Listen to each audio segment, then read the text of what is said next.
Wanted me to fail out of spite, I didn't. All bark, but they don't bite, they timid. Thinking that it happened overnight, but it didn't.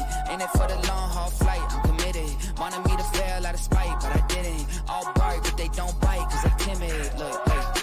I got people trying to wish and pray that I'ma fall about it, all about it till we spoke in person. Don't wanna talk about it now, huh? Oh, you sound tough, toying with them, don't get wound up. How you wound up, another number in the round up. Put the town up, I built this thing up from the ground up. And if I bounce up, I get my crown stuck. Green light go, got the east side flow. I'm a giant in the space like FIFA4. All the kids sing along like EIO. Every time when they see my show, thinking that it happened overnight, yeah, didn't. In it for the long haul flight, committed. Wanted me to fail out of spite, I didn't. All bark, but they don't bite, they timid. Thinking that it happened overnight, but it didn't. In it for the long haul flight, I'm committed. Wanted me to fail out of spite, but I didn't. All bark, but they don't bite, cause I'm timid. Look, Esto es talento, we favor and you got no skill. I got drive, baby, ustedes son roadkill. Yeah, ya te dije, no están en mi carta perder. De pequeño estoy ungido, baby, y ese es mi flex. No me dieron nada por lo mío, José. 360 is your deal, man, I couldn't be me.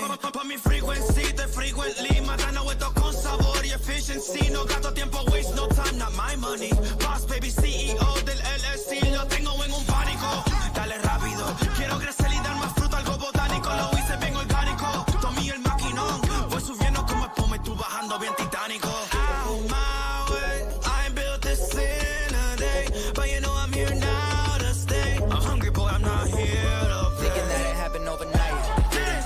In it for the long haul flight, committed. Wanted me to fail out of spite, I didn't. All bark, but they don't bite, they timid. Thinking that it happened overnight, but it didn't. In it for the long haul flight, I'm committed. Wanted me to fail out of spite, but I didn't. All bark, but they don't bite, cause they timid. Look, wait.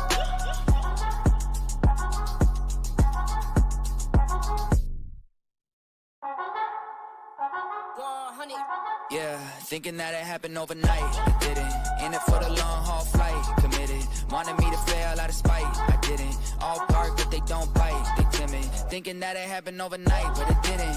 In it for the long haul flight, I'm committed. Wanted me to fail out of spite, but I didn't. All bark, but they don't bite, cause they timid. Look, hey. I got people trying to wish and pray that I'ma fall about it, all about it till we spoke in person. Don't wanna talk about it now, huh? Oh, you sound tough, toying with them, don't get wound up. How you wound up, another number in the round up. Put the town up, I built this thing up from the ground up. And if I bounce up, I get my crown stuck. Green light go, got the east side flow. I'm a giant in the space like FIFA4.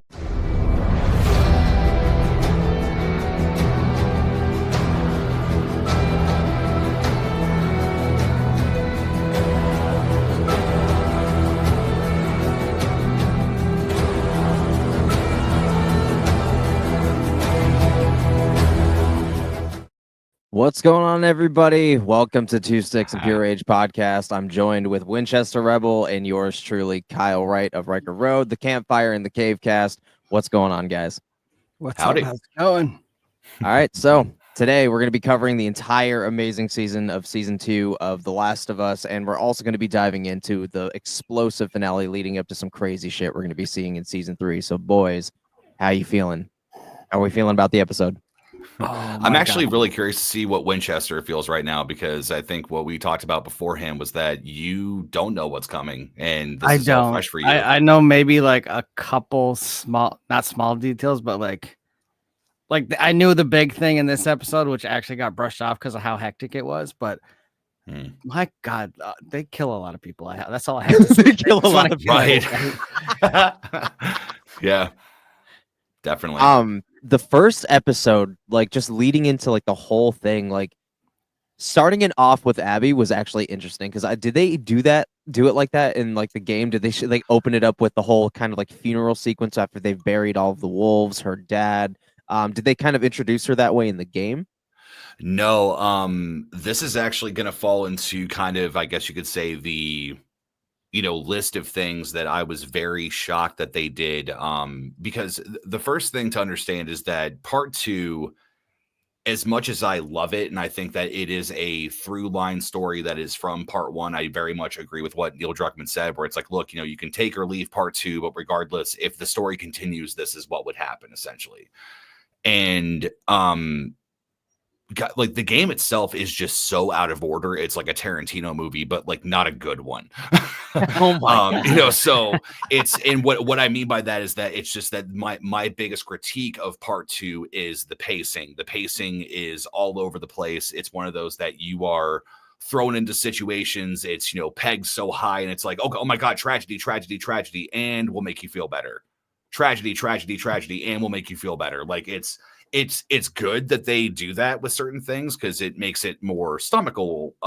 But no, it's just with Abby though.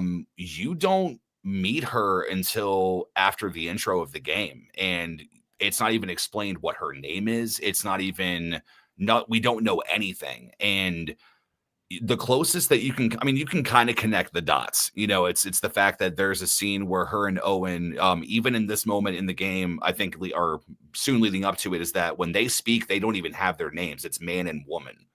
Really? So Naughty Dog did a very good job of concealing what they needed to, but in the same hand, it's that like when they look at Jackson and they see how big it is, there's the conversation of like, they've got a lot of people, and it's like, how do we even know he's in there? And it's, if you're able to piece together the story, or if you were lucky, to not have the game ruined for you because of the leaks, it's pretty easy to tell that they're there for Joel, yeah. If you hadn't, if you played the game, I'm assuming you have like Dina's perspective, like who are all these people? Why did they just bash this guy's head in? You don't know anything about it. You just like, these random people just came in and killed you.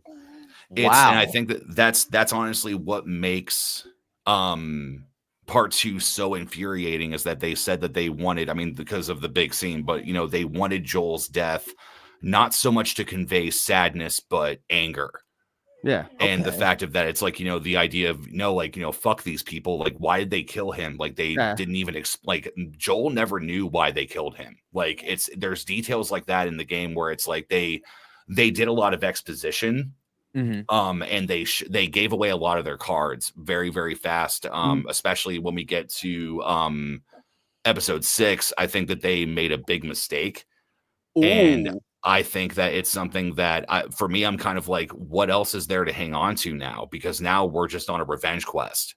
So which we'll get into that. But regardless, is that, I think that overall, because I think we said we were going to do overall thoughts, but I think overall thoughts, like, I liked season 2. It was good. But I had some big critiques that I'm very worried about for 3 and now 4. So, okay. So I had a question with you playing the games. There's a couple of details. I don't know them. I just know they happened where they changed parts of the game. What were those?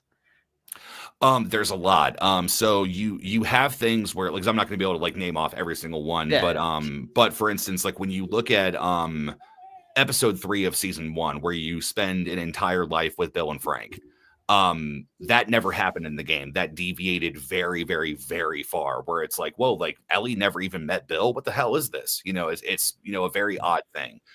But with 2, they shifted a lot of things, and obviously they added somebody like Gail, who is not in the game, who's basically, it's that mentality of like, all right, well, Joel would need a therapist. That makes sense. Yeah. But there's a bunch of things they changed, but there's also a lot of things that they kept the same. But it's like, for instance, like Jesse being angry with Ellie, and him even knowing and piecing together that Dina was pregnant. Jesse never found out. Whoa. Like, it's like there's details like that in this, where it's kind of like, oh my God, like it makes sense for a cinematic universe to create conversation, and like, because the show has the task of pushing a story forward that relied so heavily on combat. Man, so I want to ask you your genuine opinion now, because I remember like when obviously the first episode aired, I was kind of like almost borderline hurt when you told me, but at the same time I kind of understood. I want to give a quick shout out to my man Young Mazzino, who played Jesse. I know when the season started, you were not a huge fan of him at all. Like, you thought he was dry as fuck. But now obviously we'll get to like, his fate and the finale and everything here soon. But what was your final thoughts on his portrayal of the character with everything they've added in his source material stuff? the second that I got comfortable in him and I was obviously rooting for him and everything, the thing is that because like even like looking at the trailer for the last episode, you see him and Ellie running to the door, excuse me, and my first thought was don't, like, just Dina, like, or not Dina, but like Jesse, like, oh my god, like just fucking wait, like count to 3, open the door, like shoot her in the kneecap, something like.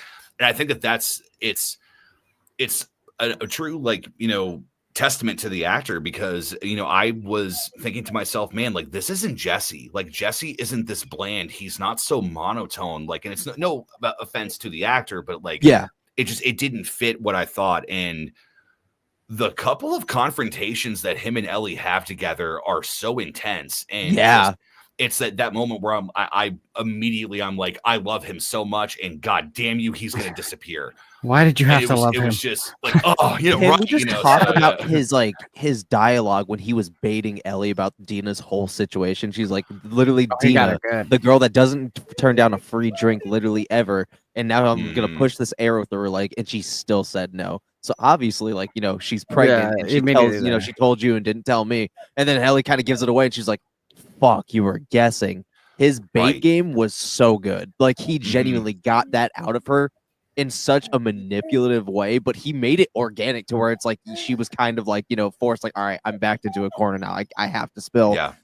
The things that they added for him to, I've obviously, now that you said, he never found out, I'm almost glad that he did, because it put so much more depth to his obvious fate. It put a lot more feeling behind it. And then obviously, I don't know if did they have that same moment in the games where they were sitting in front of the stage and just kind of talking. He's like, the thought also occurred to me that if something ever happened to me, I know you would burn the world down just to help me. No, they're honestly, their character dynamic with each other and their relationship is drastically different. It's first off, we have the fake out that happens in the Last of Us Part 2 trailer, where you see Ellie jump down at the end and somebody grabs her, covers her mouth, and it's Joel. Him saying, did you think I would let you do this on your own? And in the game, it's Jesse. Yeah. And very much like he's driven by revenge. Like it was like he's this mentality of like, no, dude, like fuck them. Like my friend is not gonna, go on this journey on her own, and it's their interaction is overwhelmingly more positive. And what I will say is that like when they do go their separate ways, that argument, like I guess you could say, like in a nutshell, is kind of what they disagree about. But like when Ellie was saying, like, like how she said, fuck the community, my community was killed in front of me, was beaten alive in front of me. My God. But it's the thing is that she kicked him in the teeth as much as he kicked her in the teeth, where it's like they're both at fault, for different things. That's what I love about it.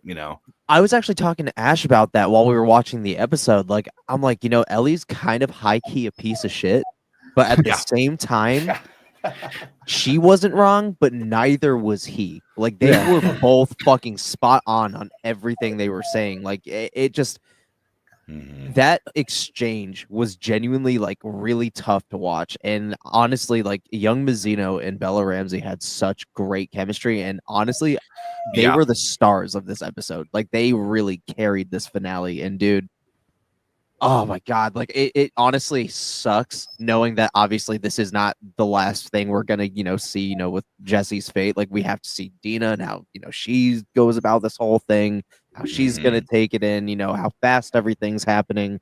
It just, I'm glad to hear kind of that he never found out in the games, but they did that in the show, and it just adds so much more. Yeah, I think the most that Ellie says is that she's sick. Yeah. She's sick, dude. Yeah. I think the worst quote in this episode for me was when Jesse said, "I have a baby now. I need to live." I was like, he just sealed it. He's dead.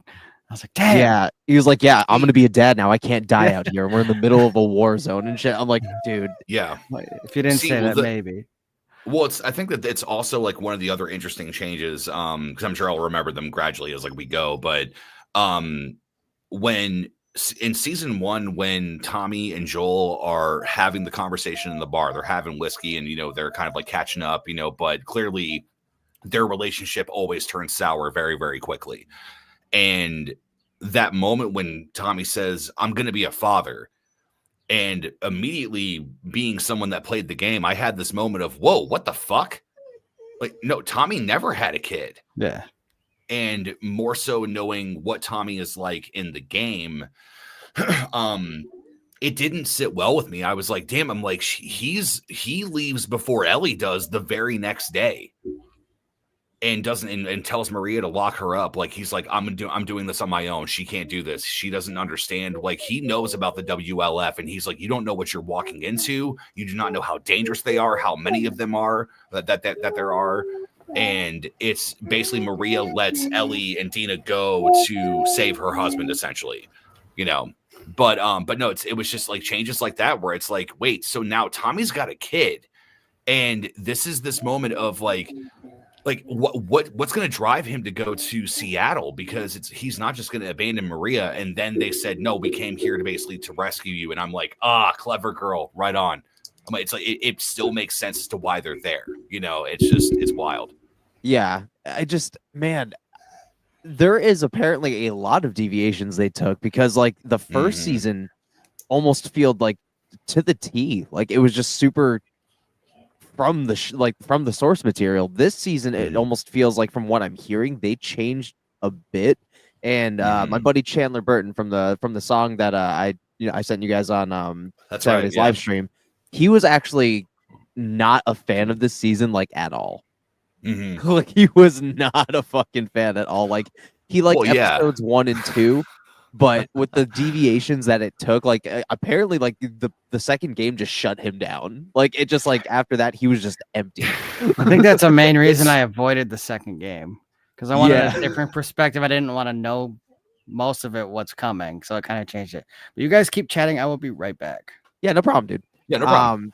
We kind of have like a good handicap not being, players of the game, because it's like we're able to kind of like take this as, a show, and like we're not, I guess you could say, disappointed by, a lot of the changes, or like a lot of the things that are going to happen. It's like we get to take it in like as this whole organic thing. It's like, yeah, I know some things here and there, but honestly, I had no clue of anything that they deviated, even from the things that I've seen from the second game. I have no idea like what they changed at all.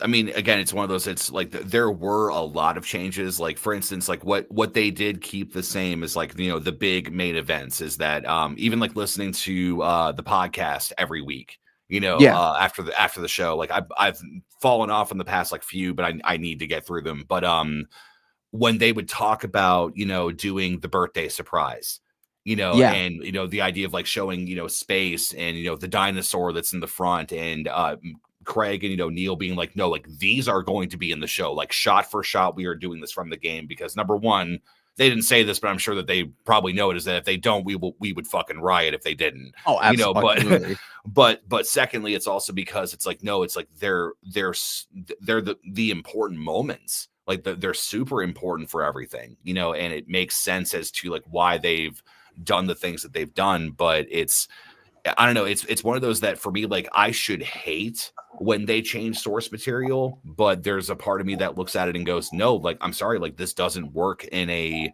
show. It works better in a game. Man, that's another reason why I love that you're a film guy, is you genuinely appreciate deviations, and you like seeing certain changes, because it's like, dude, I already played this in the game, and where I kind of liked it, adding this, little either, additive or, a little extra kind of twist with how it went, or just changing it altogether. Like, it's something new. It's something new I can sink my teeth into. And it's like, wow, I actually like how they changed that. It makes the story kind of flow a little bit more coherently, So I'm glad that, you genuinely appreciate deviations, because I'm literally the same fucking way. Sometimes you need them. Because like people who play the game, if you know the exact whole story that's going to come, it's going to be boring to you. Sure, you'll like seeing the game come to life, but knowing every single storyline coming, you're just going to lose interest so fast. I agree with that to an extent, but I will say that, even as somebody who has played these games religiously, like to give perspective, is that I played, no joke, the first Last of Us 30 times. I went through on every difficulty. I went through new game. I don't know if they had new game plus, but I would max everything out. Then I went so far as that I tried to break the game. People can hate me for this, but it's one of those that your curiosity gets me, and we've all done this in video games at some point. But I tried to shoot the giraffes, and it wouldn't let me. You're an animal. You're a monster. I think it was because I hated the ending so much when it first happened, because it made me feel so empty that over time I think that I was mentally abused by the game, that it's like, this is just how things are, but no, I wanted to see if I could make a different cinematic happen at the end. I wanted to know if I could do something to change it. So essentially it's the idea of I've played part 1 an unhealthy amount of times, and still remember where 90% of all the items are because it's so ingrained in me. I've only played part 2 3 times. Whoa. That is a sizable difference. Yeah. Well, and it's because it is because Joel dies, but it's also because the stuff that you guys have not seen yet and what is coming, it's a big part of me that's very envious that you guys get to see these things for the first time, and I also get to just watch you, or get to talk to you afterwards, but damn, it's part 2 is depressing. It is very difficult to get through, but in my opinion, I think it's worth it when you get to the end of the game. But the thing is, they've already shown the end of the game already. Really? They show the whole ass end? Not the present day ending of where we are, but the flashback that is so crucial for the ending. Yes. It's already been done. And to me, it's kind of what is your logic here? Because at this very moment at the end of the story, this is the thing that does this thing. Yes. And it's why did they change it? So if you guys had to guess, what do you think it is? I think it's the final scene where she can't play the guitar anymore because she's missing a finger, and she leaves the house and starts treading back home. So no, I'm talking about the actual the show, what they put from the game. Yeah. Yeah. Involving Abby and everything? No, just it's the what would be a flashback. Oh, what would be a flashback? Yes, that they showed in episode 6. They showed in episode Was it the death of Eugene? Eugene actually was that's again another change, was that you only read notes about Eugene. You never see him. No, you find his pot basement and everything, which is it's such a cool scene where it's oh my god, there's so much here, but you do find out he was a firefly, different things. But yeah, so I think I know the scene you were talking about. Is it where the fucking scene where Joel was singing the song from Pearl Jam? The ending flashback that they go to is their final conversation they ever had. Oh yes, they added 2 cutscenes together. Okay. Yes, and this is the thing, is that when I say that, I even posted it on my Facebook at one point, was that I took a picture of the main menu after the game was over, and all I said was in my post, I said, after 30 minutes, I finally stopped crying. And I said, well done, Naughty Dog, because the events of the game, they do not give you that relief until the very end, that they actually did have another conversation. And the fact of now Joel does not say because I love you in the game, but they basically they kind of end on the mentality of that, but I would like to try. And Joel cries and says, I would like that. And Ellie says, okay. So it's a similar okay to what we got at the end of part 1. And she says, I guess I'll see you around. And he goes, yep. And she walks off. That was their last conversation. It's like a gut punch. It's oh, by the way, they actually talked and they did actually reconcile and they were going to go forward. But the very next day, that all gets taken away. I feel like that would have hurt more if they did save it till the end. You had to go this whole time without seeing that. Yeah, and it's so weird to talk about it because it's a spoiler. Yeah. It's literally the last thing we see before the final scene and then the credits roll. And it was just that moment of number one, I get it, dude. I've missed Pedro. I have missed him so much during this season, and it's one of those where like getting just a full episode of him, even though it starts to go downhill pretty quickly, but dude, like it warmed my heart so much, you know. And it was just that moment of like oh my god, like as it's going, and what I thought to myself was they're gonna they're gonna pack all of this, you know, Joel into one episode of all of his flashbacks. I'm like, are we ever gonna see him again after this? I was just about to ask that. Yeah, I was just about to ask. I don't know. Because I don't think he would obviously like come back and, you know, film flashbacks of his death scene. Yeah, like there's I feel no like he would've reason already. to. But I actually wondered the same thing because, again, you know, he was the anchor of the show. He was like, excuse me, like the big draw. So I was really worried, you know, just like straight out of the gate going into season 2, knowing he spent only 2 weeks on set, and that automatically brought me to the assumption that he batch recorded everything because he had Fantastic Four immediately right after. So it's like I was really just concerned, and now seeing that they already filmed the very, very end of the game, which I did see that scene straight out of the games as well. You know, I don't know like how they could end it either, other than, you know, the things that go down with Abby, and, you know, obviously the scene where she, you know, is trying to play the guitar and fucks off. You know, but other than that, I don't know how they can end it more meaningful than what we could have already gotten. You know, that's what worries me now too. Well, it's Winchester. I'm curious with you, man. Is that with where you're at?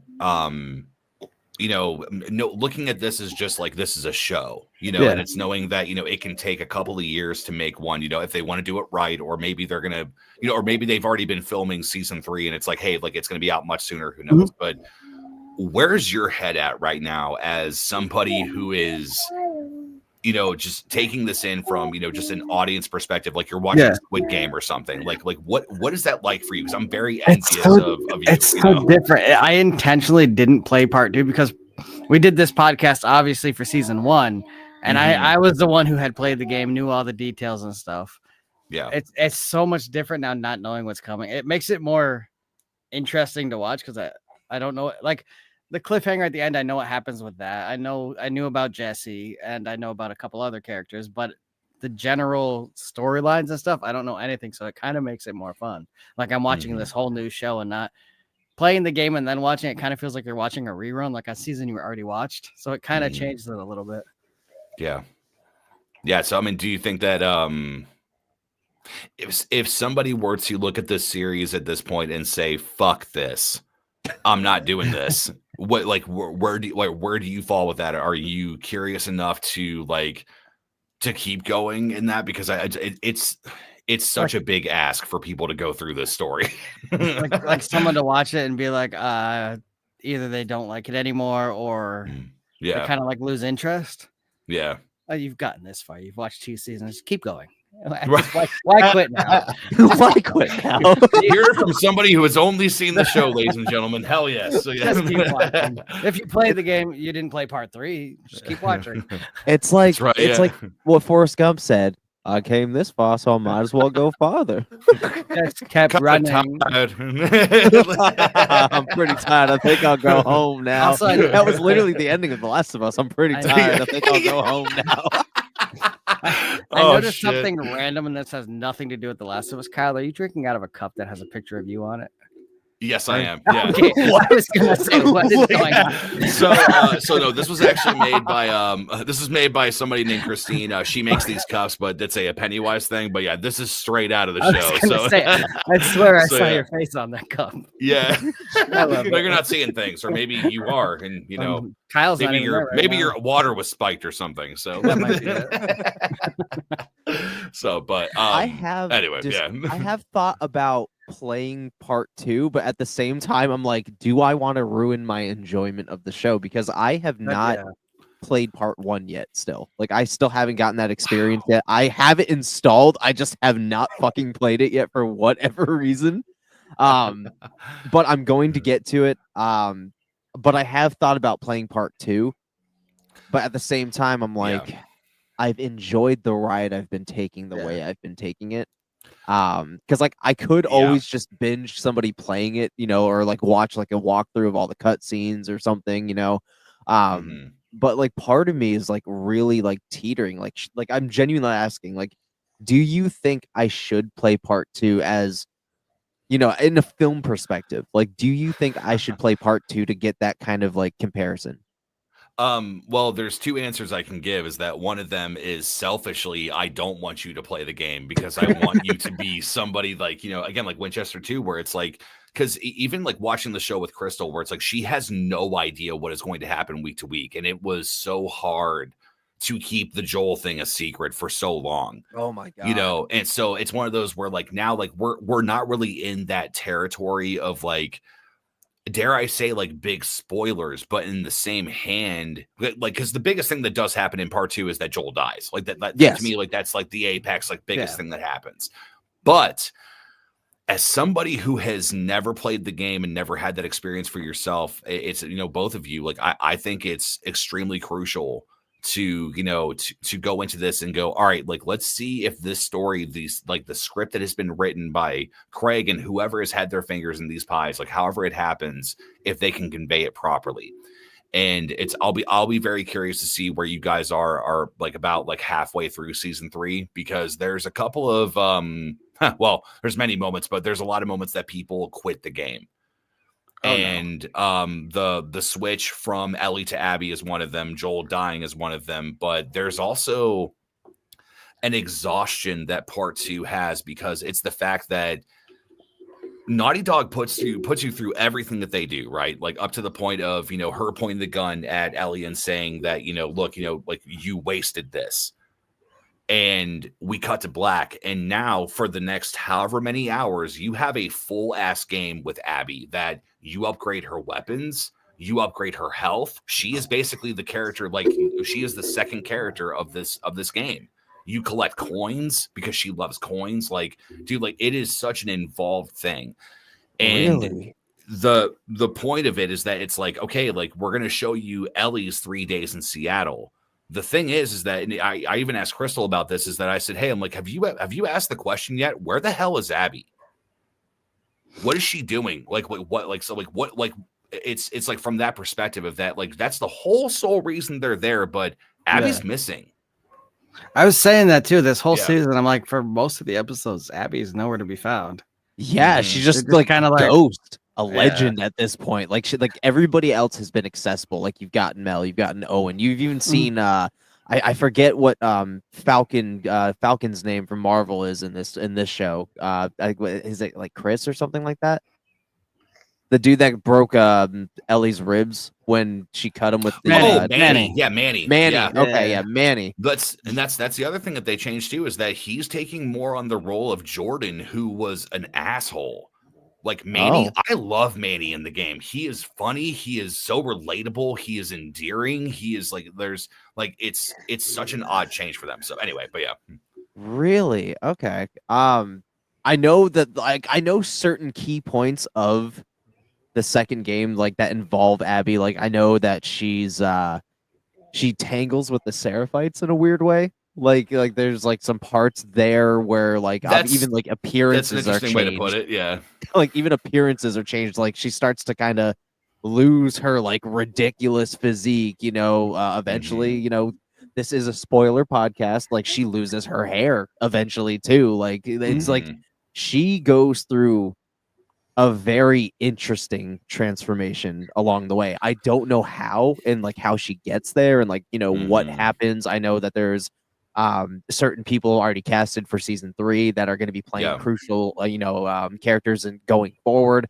I don't know what goes on with Isaac or anything. Like there's so many things that I do not know that's going to happen, which is why I'm like, should I go in and play the second game to get some information, or should I just keep it sealed tight, you know? Well, no, I think just stay as far away from anything as you possibly can. Like, I mean, even for like, you know, like everybody say too, where it's like, you know, it's with the stuff that happens in part 2, like it's kind of rings true with what Neil Druckmann said when they were doing their Grounded, you know, behind the scenes, and he was pitching to Naughty Dog what they were going to do, full PowerPoint presentation and all.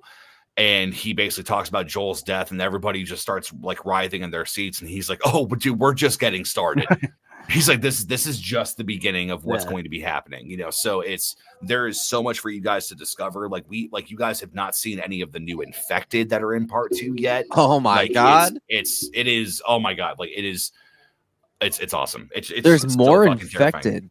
So I didn't know at all that there was going to be more infected above bloaters. I'm going to be completely honest. I was a very I don't want to say like ignorant or like, you know, like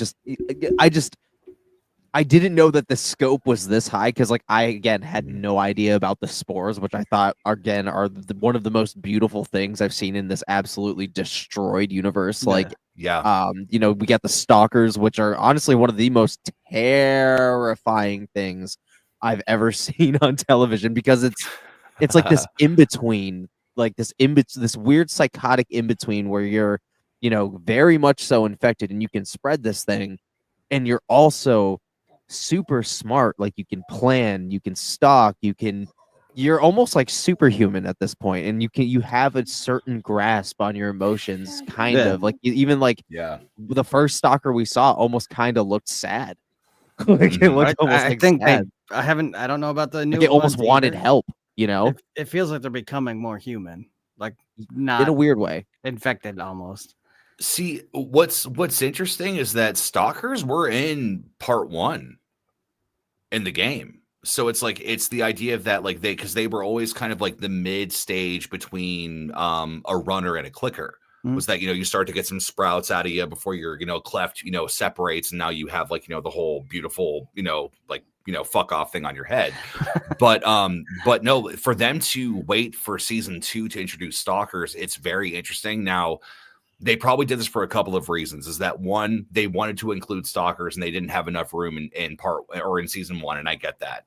Or they can't do the infected the way that they were in part 2, and stalkers are our only new thing that we're going to get. But in the same hand, it's like, no, like they're in Seattle. The environment's different. Like people and fungus are affected by weather and by climate, and like what would it turn into? How would it evolve over 25 years? Dude, you know, so yeah. Wow. So it's like there's certain regions where like different kinds of the infected reside because of like the weather conditions, because of like, you know, how right, they must adapt. Oh, holy shit. Dude, that is genius. Seattle is gray, dark, and wet. And now, if you guys remember from what was it, the episode when they said when they finally learned that spores were in the air, this is what I love that they did, is that they kept this the same, was that Seattle was the first case of cordyceps that ever happened when the outbreak occurred. It was literally ground zero. So everything that is in that basement with the spores has been there since the first nurse went over to help a patient and she got bit like 20 minutes after he got infected, or however it went down. So everything has been growing and metastasizing and doing what they're doing for 25 years, and it's never been interrupted. So there's a bunch of different ones out there. I won't spoil anything, but it's one of those that there is something so scary in part 2 that it is in Abby's story, and it's very much like what I've been saying, where it's like, you know, no man, like Abby, like it makes sense as to why she is the climax of the main story, because the shit that happens to her is so over the top that like as a viewer, as like, you know, or sorry, but as a gamer and now being a show, like, you know, viewer, it's like, how the fuck did she survive? Like this isn't combat where you have a bunch of pipe bombs and you can throw and dodge and do like boss battle mentality. Like they've got to humanize these things, and you'll even notice that she has a rope burn around her neck. Where did that come from? Oh, that was with the fucking because now I'm assuming Ellie's gonna have a rope burn. Yeah, more than likely, yeah. Fuck, you're right. That's right. So oh fuck, dude! Wow. Yeah, so dude, there is so much that happens, and it's if you want to see it, I mean, it was one of the trailers, but it was when everybody thought that Abby was going to be Anna. They thought that she was going to be Ellie's mom, and there was a full scene where Abby interacts with the Seraphites, but it's that she's been captured. So it's kind of like an idea to show you like, oh, this is the world that we have. This is where we're at. And by the end of the trailer, infected come out. And that's when you're like, oh my God, this is the Last of Us. Wait, who is this? Like, what's going on here? Like, there's like a full, like, I think it's like 7-minute trailer that they did of like a full sequence of Abby where she is actually hung. So it's like, it's a part of like the marketing for the game. But it's the fact that no, Caitlin Dever has that around her neck. And it's like they paid attention. They were, so aggressive on attention to detail, so. Dude. But either way, so yeah. That is mind-blowing as fuck. Like, I have honestly really high hopes about season 3 because I kind of figured with how, like, not only the pacing of like where we were going, the storyline, I kind of figured very early on, like maybe by episode 2, that Abby's story was going to be all of season 3. Like we were going to be it was going to be 100%. a Caitlin Devers. It was going to be a Caitlin Devers story. Obviously, we're going to be getting splits between, obviously present day, but we're going to be getting a lot of what was probably going on between those 5 years that her dad died. The journey between, trying to find Joel, the things that happened and occurred after the fact, and between those 9 months, like there were 3 months rather. There's so many different ways that obviously they can do things because there's things that are going to be bound to be changed for season 3. Like they did it with season 2. They kind of did it with season 1. And I expect season 3 to be something very big because, from what I kind of have seen and what I've picked up from, obviously the game cutscenes and everything, we're going to be getting some interesting stories and some interesting characters that are also going to be thrown into the mix. Sure. Yeah, there's a lot coming, man. When it comes to episode 7, though, now we're diving into the finale itself. In terms of the game, is it almost like the T source material? Like, because it doesn't look like much was changed other than obviously a few conversations that happened between Jesse and Ellie. What I will say is that Ellie's 3 days, I would say that they got the main big points down. Is the fact that obviously, day 1, this certain thing happens in the game. We end up in this kind of pacing in the story. It's like, well, we covered that. That's awesome. Then day 2, day 3 as well. But day 3, I'll be honest, it's the day that ironically I'm less familiar with in part 2, just because I kind of always get like exhausted around that part because I know like what's ahead of me. Whereas before, the first time I played it, it was like, oh my God, when are we going to get to Abby? That type of thing. And day 3 is like, I would say like the main points of like, her and Jesse going out and taking care of something, trying to find Tommy. Jesse saying, hey, Tommy's this way, let's go. It's not as deliberate as it was in the show, but they go their separate ways. The aquarium happens. Tommy and Jesse show up and take Ellie back to the theater. They talk for a little bit while Dina's upstairs sleeping. Then you have obviously Abby showing up and pinning Tommy down, being like, "Hey, like stay there." All of those main things do happen. It's just again from the gameplay set, point of it, like. I'm going to say it right now. The wolves are assholes. Like, I don't care what difficulty you are playing on. It does not matter to me. Like, it's the fact of that, like, obviously in the show, they show how big of, like, pieces of shits that they are. But again, it's like the Seraphites are too, but those wolf, like, fights, especially, like, when it's raining, like, there's a lot of swimming, evasion, a lot of stealth, a lot of different things that go on. Like, there are parts of part 2 that I dread going through. Yeah. It is because like you're up against force, and it makes sense. It's like that type of thing. But day 3 was very much in line with the game. At first, when we were watching it, I'm like, oh my God, they deviated completely. And it's like, no, after the fact, I've had some time to chew on it. It's like, no, day 3 was actually quite true to what they did. But it's day 3 is kind of like the moment that I think everybody was ready to get their hands on Abby, and Naughty Dog knows that. So it's like they're like, nope, not yet. You don't get her.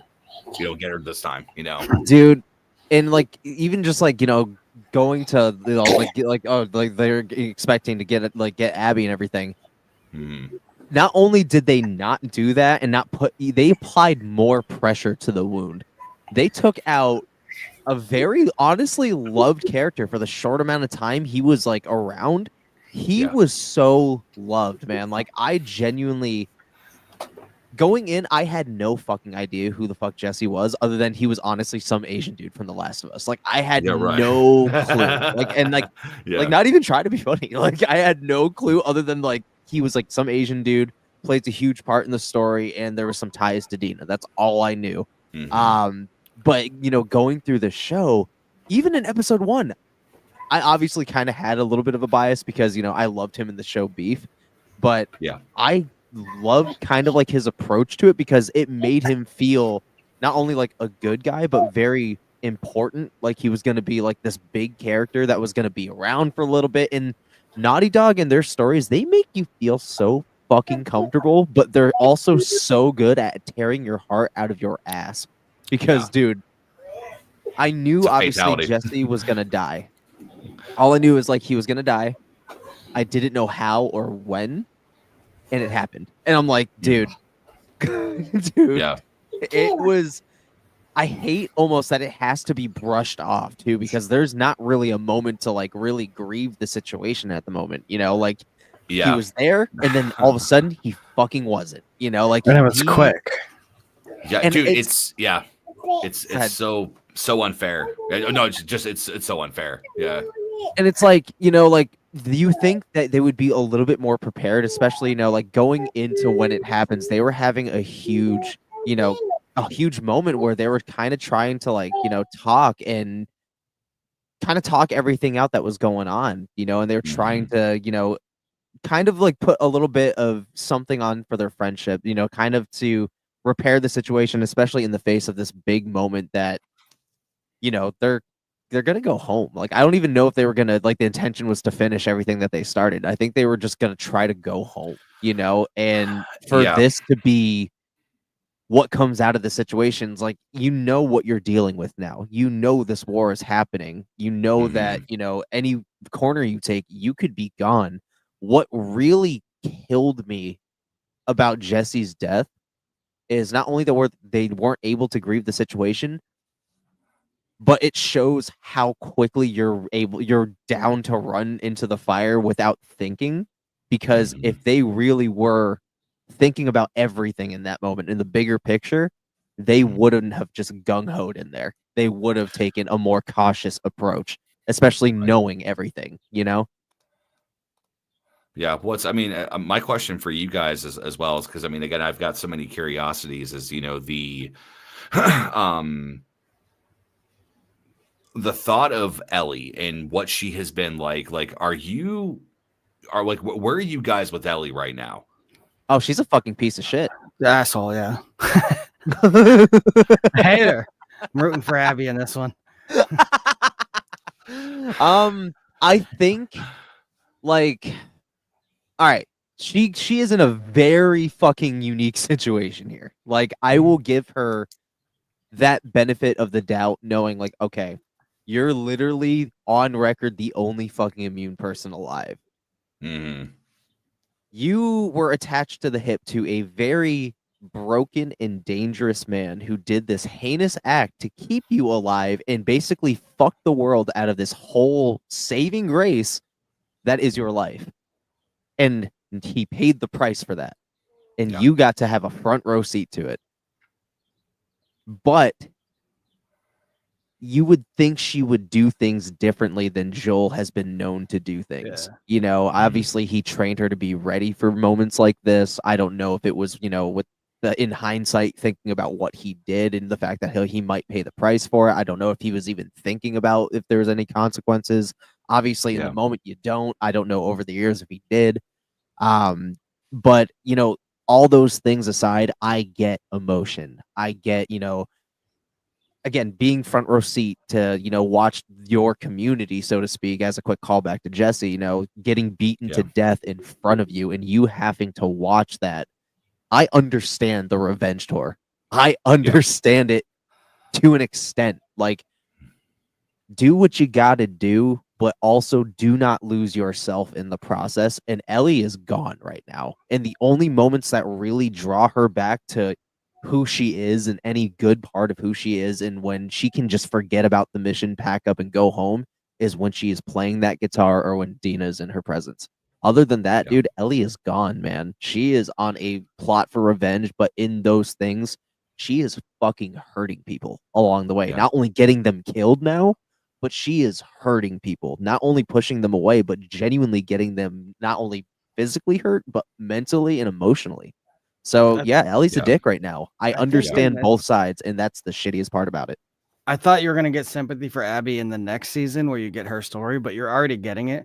Because if you view it from her side of the story, she killed this guy who went on like a mass murder, killed her father. And now this crazy girl is just going around killing all my friends and stuff for no reason kind of thing. So you're like, Abby's kind of right. Yeah. I think that's the thing about part 2 that I think people that did give it a chance is that, I think something safe to say about the game is that it's like it's very much what Troy Baker said was that, look, this thing holds up a mirror to you. And it's one of the things that they do throughout the story is that they do a lot of mirroring through the plots. Like, yeah, Dina's pregnant, but so was Mel. Yeah.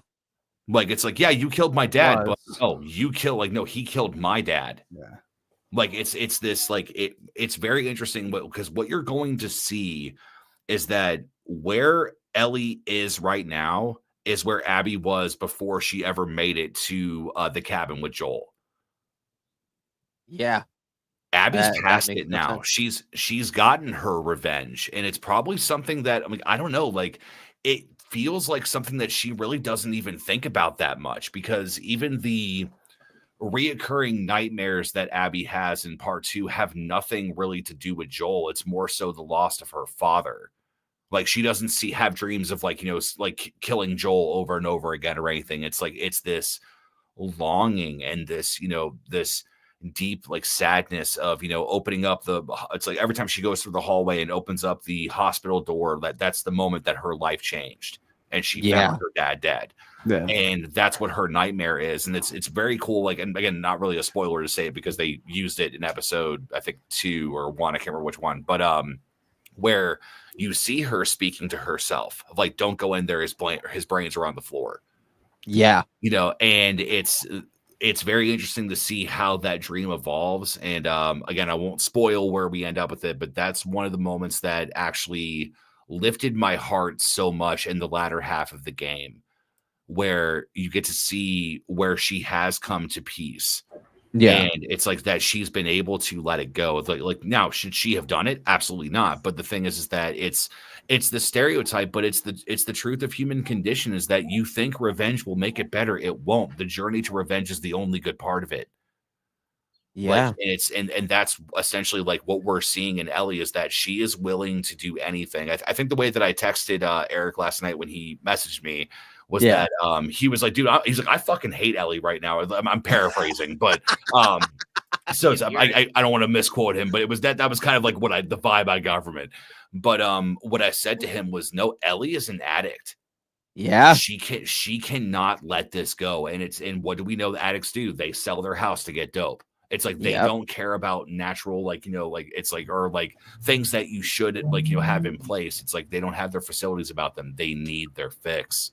You even saw that with her and Jesse when the wolves grabbed that kid. She's like, I don't care what you're saying. Smacked his hand away. I'm going to go help him. You think you're helping him, but you're hurting your own community. You would have got Jesse killed there if you had gone through with it. Yeah. What also really killed me about Jesse and, Ellie's confrontations is like things were starting to get good again between them. The moment until they got to that ledge and they heard Tommy's gunshots and they were originally going to go for Tommy, but then she saw the aquarium and immediately the fiending kicked in. And that's why I love that you said that she's an addict, because every redemption went right out the fucking window there. It's like, bro, you were just about to start the healing journey and you throw salt in the fucking wound. What the fuck is wrong with you? Yeah. This is honestly one of the things about part 2 that I liked and I didn't like was that, it's part 1 puts you into a very interesting situation where, at the end of 1, when you're killing all the fireflies, it's I won't lie. I wasn't in the pantheon of Save Ellie. I was like, Joel, what the fuck are you doing? Yeah. But I have to kill them. I have to progress. I have to make the story move. Yeah. And that's what I love about the perspective of the game. But now as the show is that we get to see that it's like, we're not put in the shoes of Ellie. We are watching her. And this is it's a very different way to go about it. And it's like, oh, fuck me. Like, it's like, no, like Ellie, like, I'm sorry. Like, I'm Team Abby. Like, I am Team Abby the entire way. And it's not even for the fact of that, like, I disregard Joel and Ellie. It's more so the fact that, no, man, like, they got their piece. As fucked up as it is, they finally did get their piece. Like, Abby never got that with her dad. He was taken from her. It's like, so it's like in my mind, it's like when people have issues, when they're like, it's like when they're like, oh, it's like Joel never deserved that. It's like, no, like one of the epicenter, like the main things that Troy Baker said about his character was that the main quote they had was Joel has very few moral lines left to cross. Yeah, he kind of, as much as it's fucked up, he did deserve it. I love him. Doesn't mean I don't love him. Like, dude, but in the same hand, it's like, no, he's a piece of shit. I'm sorry. Like, it's like, like for his past, like, it's like, you can always change and everything, but Allie's following his footsteps. Yeah. Yeah. I think I'm Team Abby too. And it's so fucked up because like, so am I, man. Like, so am I. Like, it just, especially in this season, like where, Ellie's moments have been fucking great. And I think Belly Ramsey, all the stupid fucking memes aside and all the, the haters gonna hate, like she has carried this season, man. Like she has brought a whole new beast to the table for this season. Like every single scene she was in, I was captivated. Like she really sold. Even like, I'm always gonna go right back to the scene where she's beating the holy hell out of fucking Nora with that pipe in the bottom, like where she just is displaying this super villain aura. Like this is her playground. If she dragged everybody down there, she fucking wins, bro. She could drag the world down there and just she'd win. Like she would fucking win. And that was a money shot for me. Like that when I think about season 2, I'm always gonna remember that scene. That almost brought up like a horror movie kind of feel. It did, and getting that very much, this episode where she's just beating the hell out of fucking Nora, and we're seeing it, we're hearing it, like that was amazing. But in terms of story, and if we're really kind of going the moral route, where revenge obviously is never the answer, and just typical human nature, we're always going to seek it. Abby was not wrong for what she did. As lovable as Joel is, like nobody ever believes that they're the bad guy. Switch perspectives. Start the story with Abby. Is Ellie a good guy? No. Is Joel a good guy? I'm assuming after season 3 you'll see that too. And it was smart of them to make it so you get sympathy for Abby in this season, knowing next season's probably going to be all her, because now she's going to be that main character that everybody loves and kind of agrees with her story. Yeah. And they're going to, even more in that season, they're going to be like, oh, screw Joel and Ellie. They're really the bad guys in this show. And you know what's fucked up? The fucked up thing about the whole thing that Joel did, which honestly kind of like pumps the gas on, what Abby did being right, is put yourself in the shoes of the Fireflies at the Salt Lake base. Put yourself in the shoes of everybody that was excited for this nightmare to be over, and they're just going about their normal day. They wake up, it's a random fucking Tuesday. They're going to work. They're excited that this thing might be over in a matter of weeks because they finally have somebody coming in that was supposed to be there, that was scheduled to be there. That is a cure to the whole thing, and they're just having a happy day, and then all of a sudden the place gets gets shot up rather. Everybody's fucking dead. Everybody's loved one is gone. And they're just like, what the fuck? At that point, no, they're the bad guys. The worst part is they're viewing it as, oh, we have this person who's going to save the world. And this random guy comes in and just kills everybody and stops the world from being saved. You're like, that's like the worst guy in the world right now. See, and that's the thing, is that people that are so blinded, by the idea of Joel dying, and because there's still people to this day where they spout off bullshit where they're like, oh, it's like, no, I'm not playing The Last of Us Part 2 because, you know, Abby kills Ellie and, you know, Abby's trans and like all these things where it's like, so you're telling me you're still referring to the old posts of when these leaks first happened, when all of this was put out there out of context, and just because she was buff, you assumed something like that and thought it was a political statement. Like, there's people that still believe that because they've not played Part 2. And I think that that's, it's tough because it's the idea of like, no, man, like it's a hard pill to swallow. Like, Joel is gone. Yeah. Like, and that's something that I hate that so much, because it's one of those that, like, seeing for me, The Last of Us is so special because it was a technical wonder for me first before it was ever anything. Seeing the very first you know, demo trailer that they did of this is Naughty Dog's next thing that they're doing. Yeah. And seeing Joel grab somebody in stealth and saying not a fucking word, and like moving them over, and then like when they try to move, he's like, get your ass up, you know, and then like this is while you're moving a stick. Like, there was so much love and care that was put into the gameplay to make this feel real. And it's something that I agree with what Luke Stevens said here on YouTube, is that he was just, or I would remember on Twitch or on YouTube, I can't remember, but but regardless, Luke Stevens, what he said is that Naughty Dog makes it look like other game companies aren't even trying. Yeah. And it's 100%. just, you know, it is what it is, you know. So I can't remember how I got on that, but regardless, it's just it's something that, you know, I never stopped thinking about, is that it's like, no, like that's what drew me to this at first, was that it felt so alive. And you know what's crazy about Naughty Dog's storytelling too, and the biggest thing that people, I don't know if people are really thinking this deep. You might be, but when it comes to Last of Us, Naughty Dog did so well with the biggest plot twist of the history. He made you fall in love with the actual bad guys of the story. He had you following. He had you following a villain story, and they made you love that. Which and never in happened. reality, if this was a classic black and white story, Abby's the good guy. Yeah. And that's fucking wild to think about, because you love Joel, you love Ellie because you're following the story. If you were following the villain story, Abby, you would fucking love her too. So it's like, bro, it's wild to think that if we're literally thinking in like the whole big picture of things, Joel and Ellie and that entire group are the bad guys. Yeah. It's genius, man. It's absolutely genius. Where the fuck did they come up with this shit?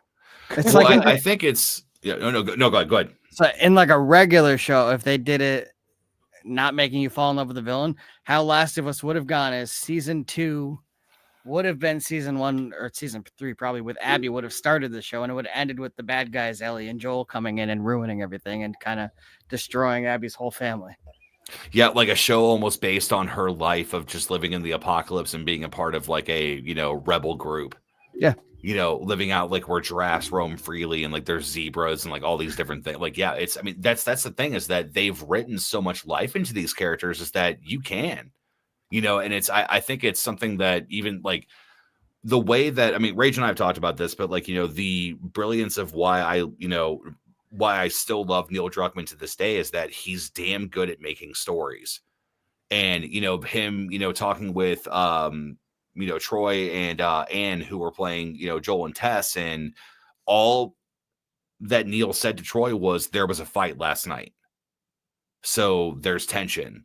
And, you know, when you see that between the two of them in the game, is that you can tell it's like, yeah, they're probably sleeping together, you know, but they're business partners first, but there's still that, you know, conflict. And Troy asking Neil and saying, okay, well, what happened? And he went, what do you think?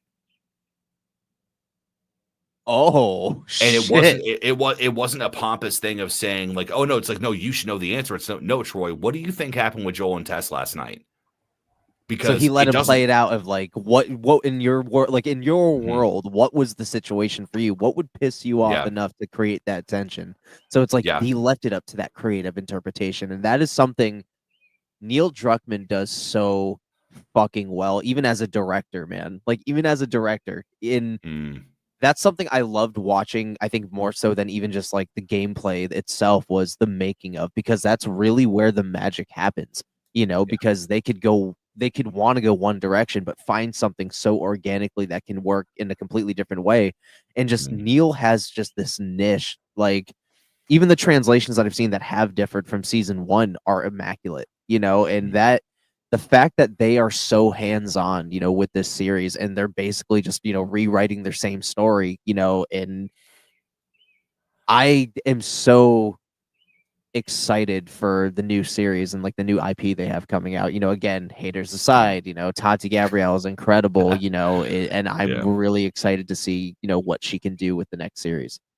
And having her to be a part of, this season, was incredible, especially, she's really making the bag too with, you, and then this, like, I'm really excited for Naughty Dog in general. And, this whole series just made me a massive Neil Druckmann fan. Massive Neil Druckmann fan. Well, it's honestly, it's good on him for sticking to his guns, because, I don't know how much you guys know about like the leaks and, everything that's like gone on with it, or what's happened, with part 2, but the hate and the bullshit that they got, Neil has said it where he's like, it'll never leave me. On a such a large scale, and being asked the question when they're like, oh, what do you think of people who critique part 2, and his answer was, I don't care. He's like, I don't care. This is the story, like, fucking deal with it, essentially. Like, I'm gonna make what I want. Yeah, right. Yeah. It is like, I knew that the series was so special from season 1, even just from episode 1, I knew, just based on how loved the first game was, because when it dropped, anywhere you went in the video game world, or even honestly just pop culture, like Last of Us was such a huge thing for everybody. So when season 1 finally aired, and episode 1 happens, and like I freshly watched the the airplane scene, or not the airplane scene, the opening scene rather, when you have the whole POV sequence with Sarah in the car, and everything was just like immaculately shot straight out of the game. And even with like the small like things that they added, I knew it was going to be something special. But going into season 2, it feels like the world's just opening even larger. And I don't know what, because like the very end of episode 7 for the finale, we got Abby's perspective for Seattle day 1. And you get to see this whole huge stadium that they're based out of. I don't even know what stadium it is. I don't know what to expect for season 3. Like, I have not dived that deep down the story, so I don't know what to expect. But in your personal opinion, what do you think we're going to be expecting with episode 1 of season 3, just based on where we're at pace-wise?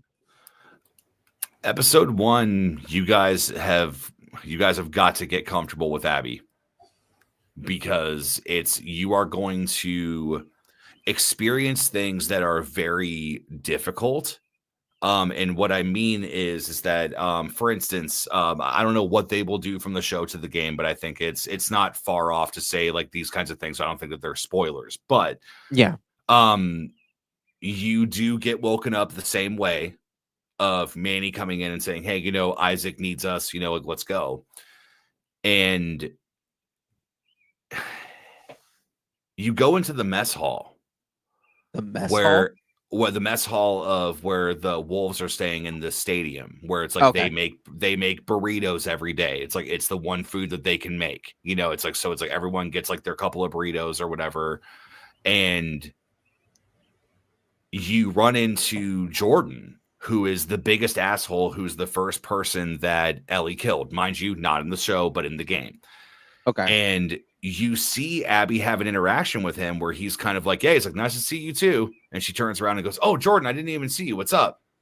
And they're kind of having a conversation. And she goes, all right, well, hey, I got to head over. Manny's waiting for me. And he goes, all right. And they grab hands, and they have a saying that wolves say to each other, which is, may your survival be long and may your death be swift. Okay. This is like an imprinted code that is in them. And it's like, you can see so much history, but you realize where it's like, no, Jordan is Abby's friend. And you're getting to experience this and see them. Like when you go and like when you walk a little further and find Manny, he's sitting with his dad, who I can assume has Parkinson's. Okay.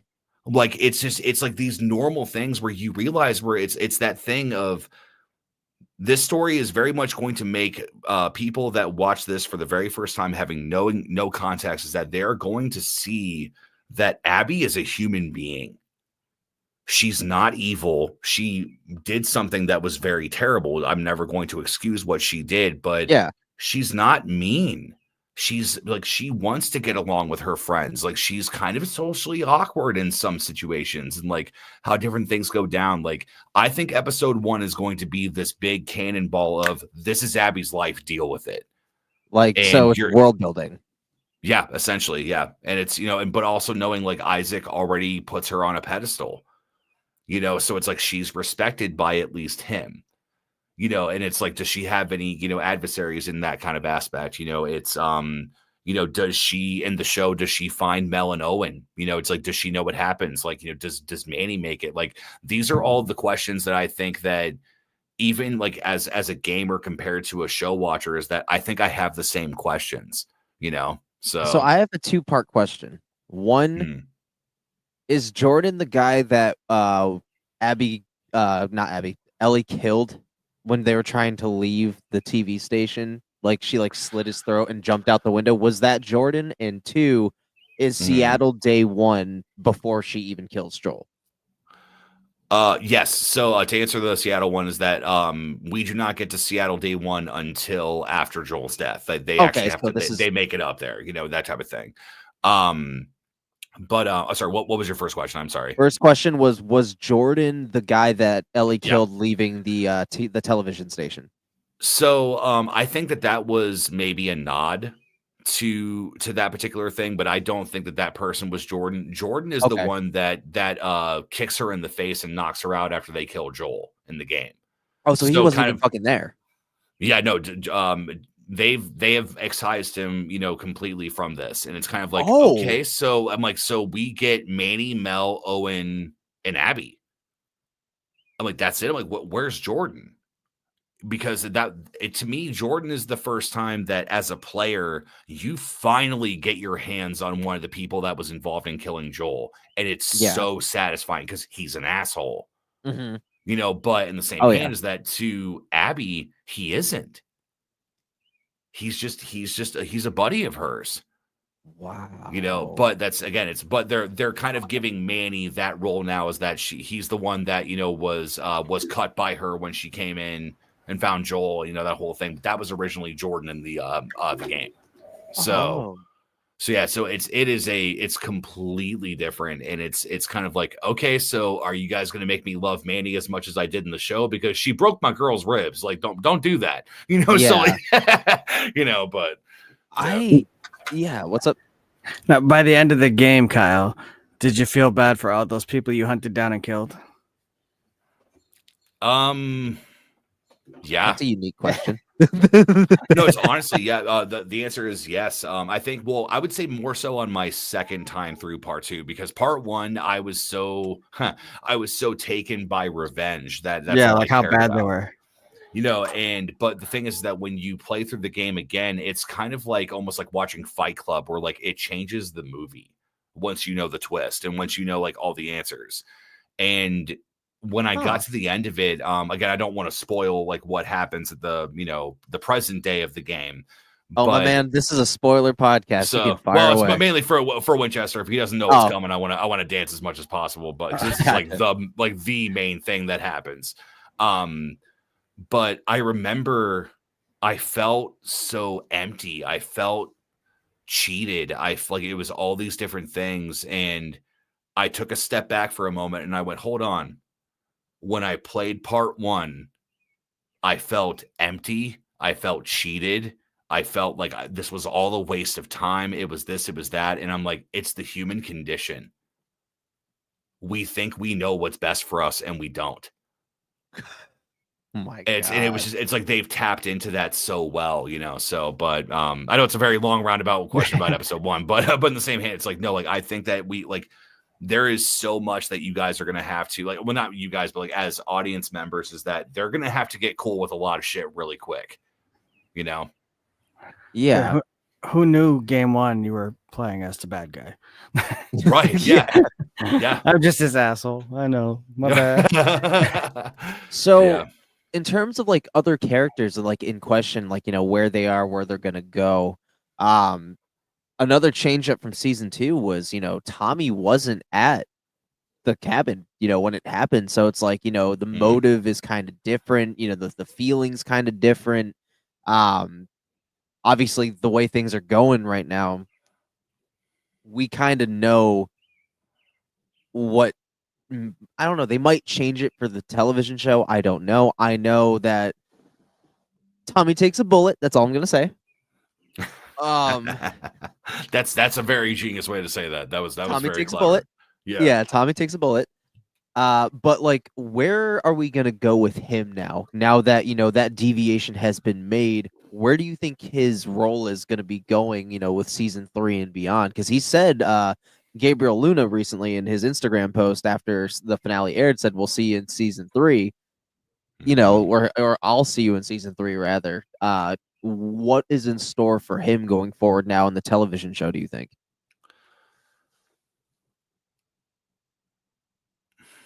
Tommy is complicated. If we're basing him off of the game, his motive to to go to Seattle obviously is like he leaves even before Ellie does. Oh, shit. And just being like, no, like, I tried to let it go, but I can't. When he's talking to Maria, he leaves her a letter, and that's when he's like, lock Ellie up. He's like, if you have to, don't let her come here. And Tommy is like, it's such a tough thing, man, because, I've tried to put myself in his shoes a lot because I'll be honest, I didn't like what they did with his character in the game, but it doesn't mean that it's not honest. So are you more into like the show version of Tommy, like in this kind of like time period where we are? We're going to find out. Only because, this entire thing, I think this is very safe to say, but this entire Seattle kill location, if you want to call it that, it changes everyone. Like, no one is the same after this. And that is mentally, that is physically, that is also because not everybody makes it out.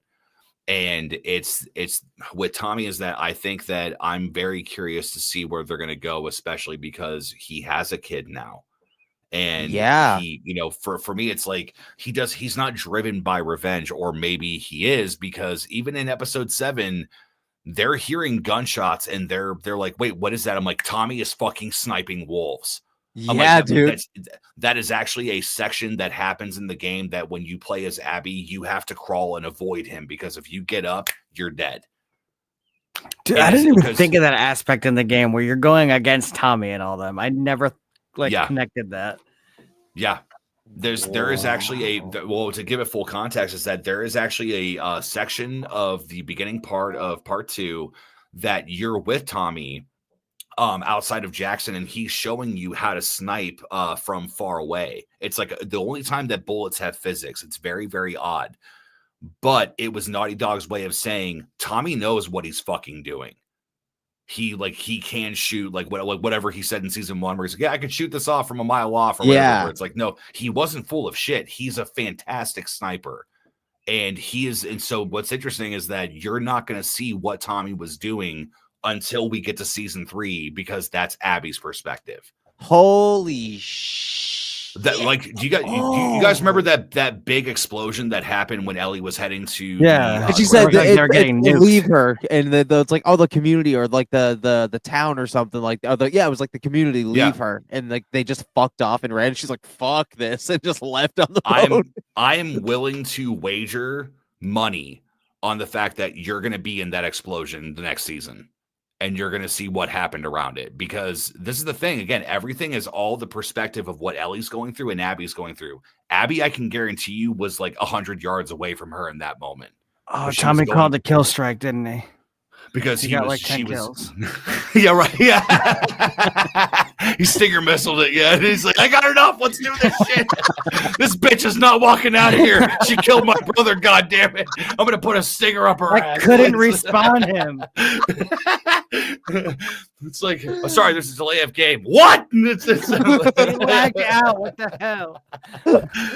So, but yeah, Dude. no, you're gonna get the full perspective of that, man. Like it's like I'm so envious of you guys, but I'm also like, as someone who's played the game, I don't know what's coming because there was no explosion like that in the game.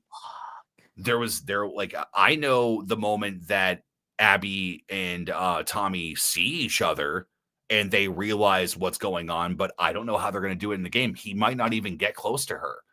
Like, it's because they've changed everything so much, but they've kept what they've needed to, so. But I noticed that Tommy is a lot more grounded in this season, and I mean in the show rather, compared to the game. I mean obviously, like, you did remind me that yes, he's a dad in this now. It's very different from the game. There's so much more depth and so much more reason for him to be more contained rather than the loose cannon that he is in the game. Like he wasn't there for Joel's death, so it's a lot more.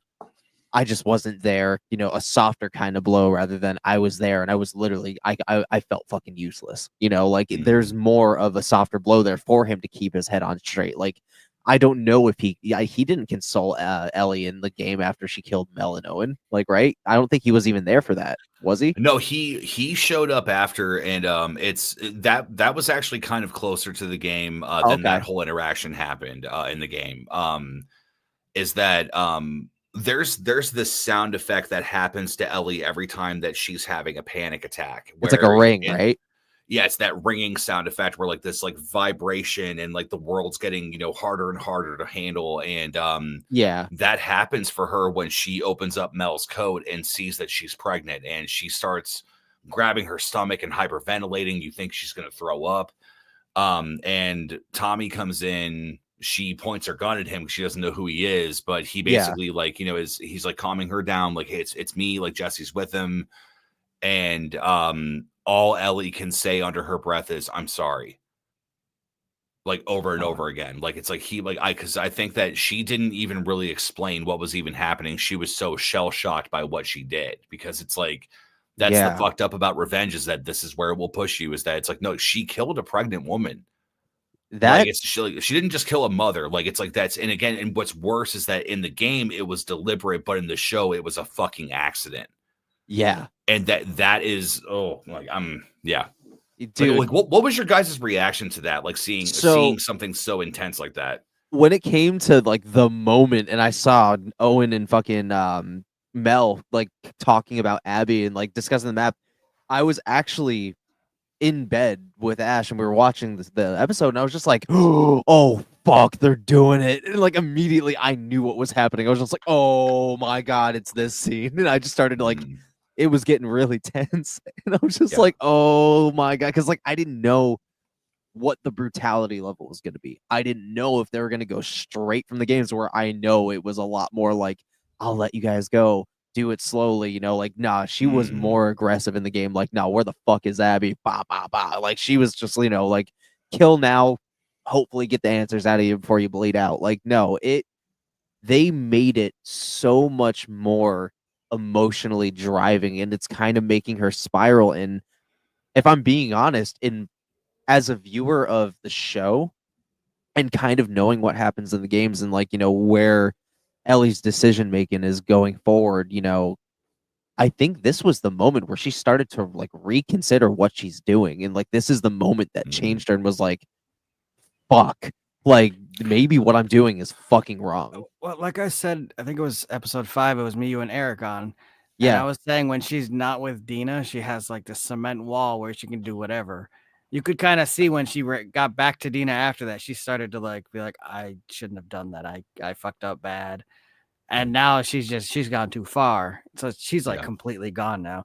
But I actually thought she was going to cut her open and try and save this baby. I thought we are going to just have like a collection of babies at home later with like no parents.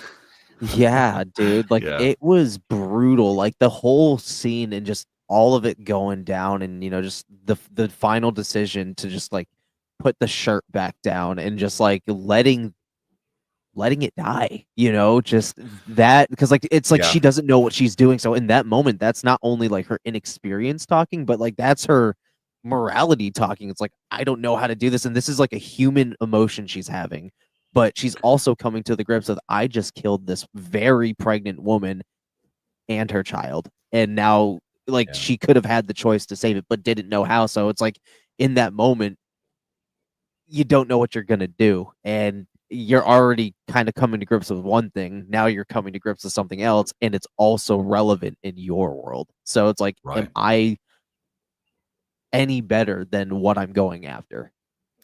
Yeah, it's interesting to see. Like, I love how you brought that up, Winchester, when you really just like, the that Dina is the one that can make that brick wall or that cement wall go away. Like it's tough, because I think that, I would never doubt that Ellie loves Dina, that, she, does want to do the right thing. Cause I mean, there's even been like rings of different things that were happening in the season of like, Ellie was ready to go back even before they made a lot of progress. Like when, finally, when she knew she was pregnant, and they had that beautiful conversation where Dina was like, if they made me watch while my family died, I would have hunted them for the rest of my life.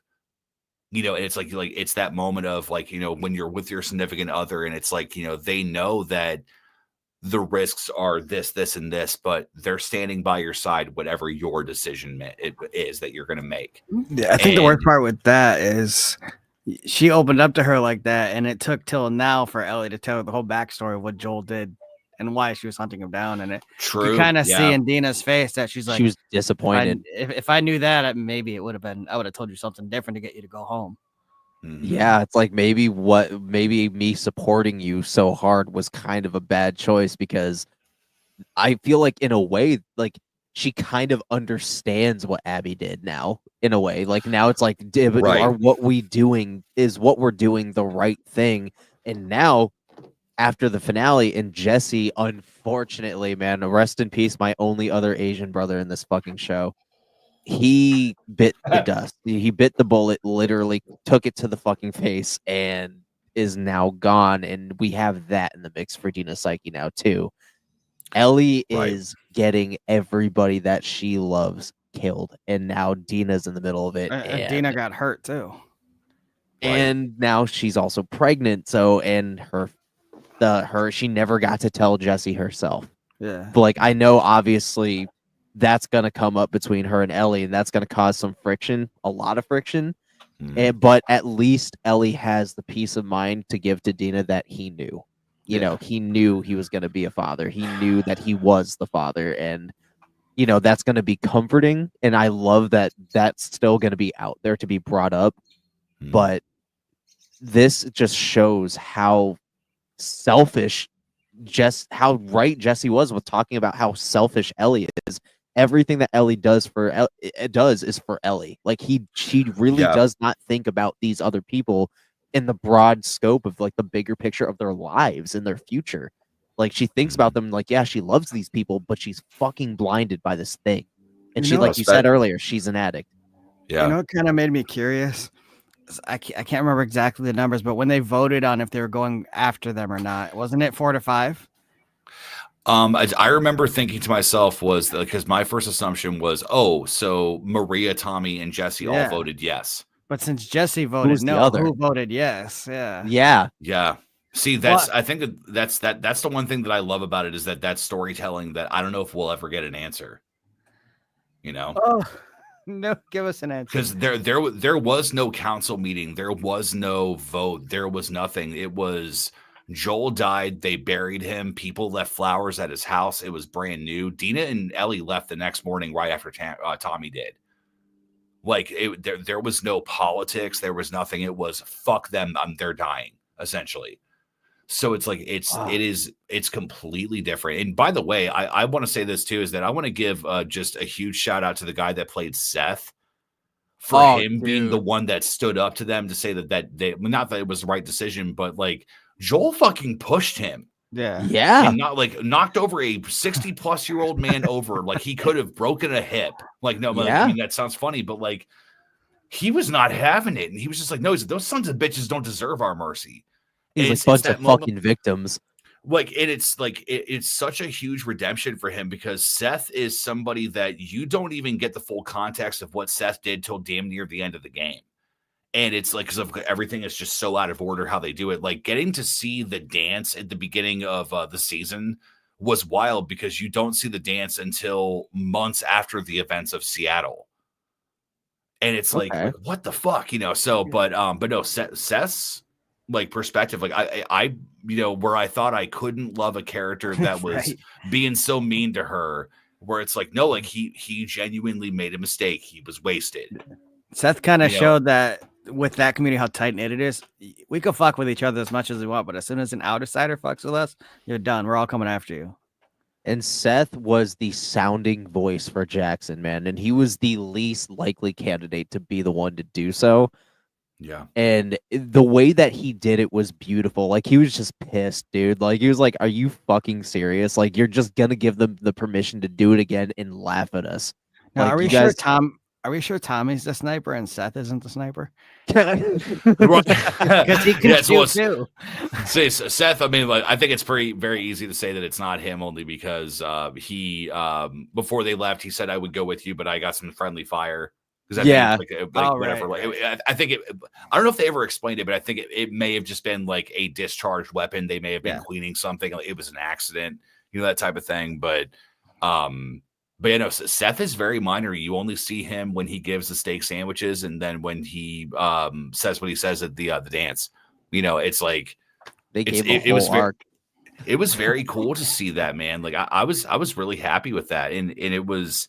So many times during the season, I was gasping because it was like, oh my God, I've seen this before, or it was, I've never fucking seen this before. What is this? You know, like, and by the way, Josh Peck being in the season. Oh my God. Josh, threw me off. Him just randomly throwing on, like, dude, like, it's, oh my God. So quick run back to Seth real quick. When he said the thing about friendly fire, it was about Joel pushing him because he got damaged into his spine because he had the cane and everything. And she said, are you sure it was friendly? See, I always thought that he had like a bandage on him or something. I got to rewatch it. So no, it was because Joel pushed him and injured him because of the push, and that's why he had a cane on. He was like using a cane 3 months later, and he's like, I suffered friendly fire on New Year's, and she's like, are you sure it was friendly? Yeah, like she was referring to Joel. It's still kind of funny that in total, Seth, you maybe see him for 20 minutes, and in that 20 minutes, you're like, man, fuck this guy. I really love this guy. Man, fuck this, so right. Real quick, guys, Memorial Day fireworks are going off. I'm just going to shut my window, so keep talking. I'll be right back. Just light some inside. It'll be fun. Just light some. It'll be all right. But yeah, Seth, man, like, I was really surprised to see him because I remember the Seth actor from SVU. He was the dude that put himself down because he was, you know, finally going through, like, I don't know if it was like Parkinson's or dementia, and he didn't want to like lose himself, so he put himself down. So seeing this actor in The Last of Us was honestly kind of cool because I'm a huge SVU fan. So like seeing him was really cool, and like having him casted. But like Josh Peck being in the show, referring to that now, when he first graced the screen, because they started off the show just randomly with these dudes talking, it was Josh Peck. I'm like, oh, they're showing, you know, like a fucking a trailer or something for a show that Josh Peck's in. But then it connected that the thing was starting to see more dialogue pushing. I'm like, wait, what? And then I looked down and he had Fedra on his thing. I was like, wait a fucking minute, it's the fucking show. I thought I was accidentally watching the movie Red Dawn for a second. I think that's what I was like, is this a fucking deleted scene? Like, is this like I'm so happy that you even know what that is, because so many people have not kept up. That movie's so good. It's so fucking good. His videography with everything, where it's like, dude, like Josh has done a lot of really interesting things, and like to see him pop up in this, you know, it's always cool to see like the Instagrams after the fact where like you see them on set or whatever. He's like, hey, I was only here for a day, but I had a great time. You know, all that stuff. Like, it's just so cool to see somebody that, you know, for me, like watching Drake and Josh, you know, as a kid, you know, Nickelodeon's BS, you know, whatever, put that aside. Amanda Show. For worse, but Amanda Show, like, it's just, dude, like, it was so cool to see one of my favorite things ever come together with one of my favorite things ever. Yeah, it was like it just, and the fact that he was a complete tool bag, so he was completely different from everything that he's done before. It was a nice surprise, and it was in one hell of a scene of Jeffrey Wright throwing the grenade and locking the door, and you're like, what the fuck? They missed an opportunity there. As soon as he threw the grenade, and you should have heard Megan. Dude, so I love and want to give a shout out to him because it's always heartwarming to see, you know, an actor that genuinely like you grew up with or loved have joy in the fact that they not only got to be a part of one of their favorite universes, but in retrospect, they also got to share a scene and work directly with one of their favorite actors. So I love when it's a full circle moment for, you know, a talent of that caliber to really be able to live their dream and be a part of this universe that's massive. And that's like fan service to us, you know, 90s kids that grew up with these 2000s, you know, fucking kids TV shows. Then now they're doing these massive things that we fell in love with as, you know, young adults going into our adulthood, you know? Well, I mean, especially even like Pedro getting to work with, you know, with Catherine, you know, like him being just like, oh my God, like one of my favorite actresses ever. And she is just like, she was so great to work with. And I loved Gail. Oh my God. Just like, I don't know how you can go through this season and not love Gail. Like, it's just amazing. It was a more grounded fucking apocalyptic Moira Rose, and I was fucking here for it, bro. She was just so, it's like she was Moira Rose just done with everybody's shit, and her husband died, and now she's pissed. Like, it was so good to have. She like calls him out about the weed and everything, where she's like, shake and stems with one of my fucking 12. Like, it's like, am I in fucking high school? Dude, high school, yeah, that's right, yeah. The fact that she was married to a guy who was clearly Bill Burr acting like someone else. That was 100% over. You can't convince me otherwise. It was fucking funny. And honestly, I love who they chose like as Eugene. I liked his actor and I liked what he brought to the role, and he made you genuinely feel for a character that was only on screen for minutes. It was a heartbreaking episode to take in for his death and everything. And I want to talk about that real quick before obviously we go further, but it would have been such fan service to cast Eugene Levy as Eugene. It would have been fan service for everybody involved, especially based, not even just Schitt's Creek related, but even in the fact that Eugene Levy and Catherine O'Hara's fucking acting history goes back decades. Like they are like friends. So like when they got casted as for Schitt's Creek and it blew up, like it was massive for their careers, and like it would have been fan service to us Schitt's Creek fans, and obviously his name is fucking Eugene in real life. So I mean, it just it would have worked, but I would have loved to see that fucking, like, if we're going into like fan casting, like fan service, I would have loved to see his portrayal in his performance in the same setting as Eugene. Like it would have been interesting seeing him a big departure from what he normally does, you know? Right. It wouldn't have been a crazy casting either, because Eugene was kind of like this goofy guy, but also kind of serious. The same thing as Eugene was in Schitt's Creek. They would have just had a sideshow of Schitt's Creek going on in there, but everybody does. It's funny. It's it's one of those world-breaking things, because it's like Carol and Daryl were supposed to be in the second Zombieland movie, but they ended up just using a reference for fucking The Walking Dead on the comic instead. But they were actually in talks to have a crossover moment. So it's like it would have been kind of cool to have a world-breaking moment. But yeah, that's just like a fun little thing. It's Eugene's section is unique in the fact that like for instance, like when you play God of War, is that you already already know the ending of the game. Don't worry, I'm not trying to open a floodgate, I promise. Oh my God, that was literally what I was thinking. But it's the fact that it's like you already know the ending of the game. It's to spread, you know, your wife's ashes. What happens between then and now? It's kind of like, oh, well, we didn't know this, you know, with all that we know is that Gail hates Joel because of the way that he killed Eugene. Yeah. Not because he did it, but because of the way he did it. Which, by the way, I don't think he was wrong, and I think he did it the right way. I think Ellie, like, snapping at him and being like, no, this is how he did it, made it look worse than he was trying to help him. Oh no. But Ellie's like, no, you see, I disagree. I think Ellie lived in both camps, so like, I disagree. I'm gonna be honest with you. I think Ellie was spot fucking on for what she did, because Joel needed to fucking pay. Like that scene was so crucial, because not only was it story driving force, she was preparing to already ask him about. She was already preparing, so she took her fucking opportunity to look him in the eyes and be like, "You promise?" And he's like, "I promise," and gave the same fucking look when he said, when he said, "I swear," when bringing up the Fireflies from season 1. I think he had time, 100%. If anybody is, I guess, well versed in the cordyceps nature that can genuinely tell you the side effects and how fast shit works, it's fucking Ellie. He had time to go say goodbye. I mean, yeah, but he had time to go say goodbye. They were not that far. I don't know if things happened in between time, they could have taken care of it. He would have ridden with Joel. He would not have allowed Ellie to fucking be on the same horse with him. It would not have happened. So if anything were to happen in between that time, Ellie could have vouched for him. If there was literally no choice, he could have ended it right there. But he chose entirely not to promise. And when he came back up the hill and she saw Eugene's lifeless body, he didn't even have anything to fucking say about it. He wasn't even trying to hide it. He just said, "Oh, I had to." No, the fuck you didn't.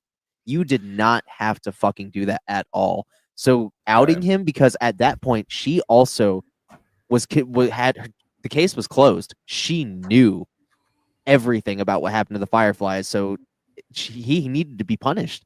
He needed to be fucking outed.